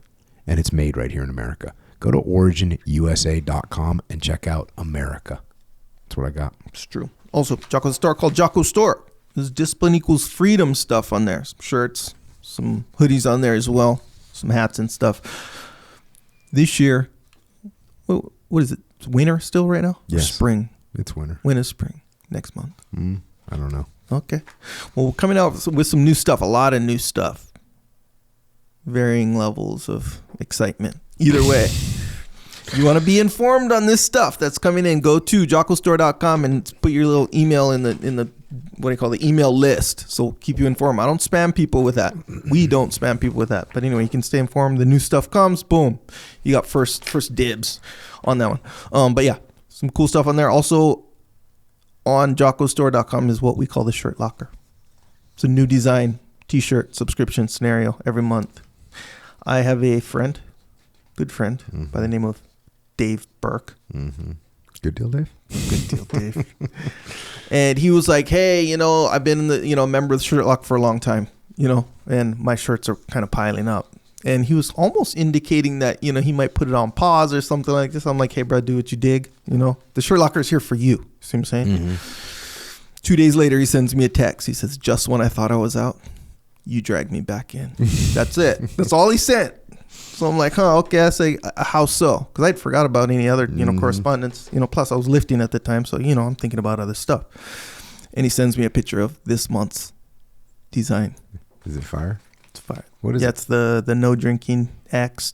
It's like the Dos Equis rip or whatever. That's right. Anyway, he just sends the picture of that. Yeah. And I was like, he's like, dude, this is awesome. So, hey, man, like I said, some cool designs. They're a little bit different and a little bit outside of the what do you call, coloring outside the lines a little bit, outside the box, whatever. But I think people seem to like them. Anyway, jockostore.com. Click on Shirt Locker. You can kind of check them out. If you like something, shoot, get something. Also, check out ColoradoCraftBeef.com and PrimalBeef.com. This is where you can get your steak, your beef jerky, your beef sticks, your hot dogs, your burgers, all from American companies, American families, awesome people, awesome companies, awesome steaks. Go get some. Primalbeef.com and ColoradoCraftBeef.com. Also subscribe to this podcast. Also check out JockoUnderground.com. It's where we answer your questions directly. Also check out, we have a bunch of YouTube channels. We got Psychological Warfare. We have Flipside Canvas. We got books. Now I mentioned a book today. We'll probably cover it in the future. It's Swords of Lightning by Mark and Bob, who were out on these horse soldier operations. And then I've written a bunch of books about leadership, and I've written a bunch of kids' books. Kids' books are being turned into a movie. Already been filmed, by the way. Echo Charles is in it. Yep. Plays a very important role. Sure. Foundational, for sure. Foundational. It provides excellence and legitimacy to the whole scene. That's the word. Yeah. So that's what we're doing. But you're gonna have to wait a while for the movie because it takes a while for these people to finish post-production. Yeah, that's real. But in the meantime, we wrote awesome books. And when I say we, I guess I mean me. So check it out. The Way the Warrior Kid series. Also, check out Mikey and the Dragons. That's what we got going for you. Also, Echelon Front, we have a leadership consultancy. We solve problems through leadership. We take these lessons that we learned on the battlefield and we teach them to people who are in leadership positions, which, by the way, is everyone. So if you need help inside your organization, go to echelonfront.com. You can come to one of our live events, or you can bring our company into your company to help with your leadership. We also have an online training academy because people around the world need to get better at leadership. You are not born to lead. You're not born to lead. You have to learn how to lead. These are skills that we can teach you, and skills that are applicable not only to, I'm in a business, or, I'm running an organization, but also skills that are applicable to everything that you do, every interaction you have with your kids, with your wife, with your husband, with your team, with your neighbors. Learn how to handle all those things. Go to extremeownership.com. And if you want to help service members, active and retired, you want to help their families, you want to help Gold Star families, check out Mark Lee's mom, Mama Lee. She's got an amazing charity organization, takes care of so many of our veterans. If you want to donate or you want to get involved, go to americasmightywarriors.org. Also check out heroesandhorses.org. Micah Fink up there in the mountains of Montana. And then Jimmy May's organization, beyondthebrotherhood.org. Check all those out. And if you want to connect with Scott Neal once again, he's got horsesoldierbourbon.com on the interwebs. He's got the Instagram, Horse Soldier Bourbon, Twitter X at Horse Soldier USA. And then he's got the YouTube, Facebook, are both at Horse Soldier Bourbon. And then he's got Scott Neal, which is Whiskey and War Stories. So check that one out on the gram. For us, you can check out Jocko.com. We're also on social media.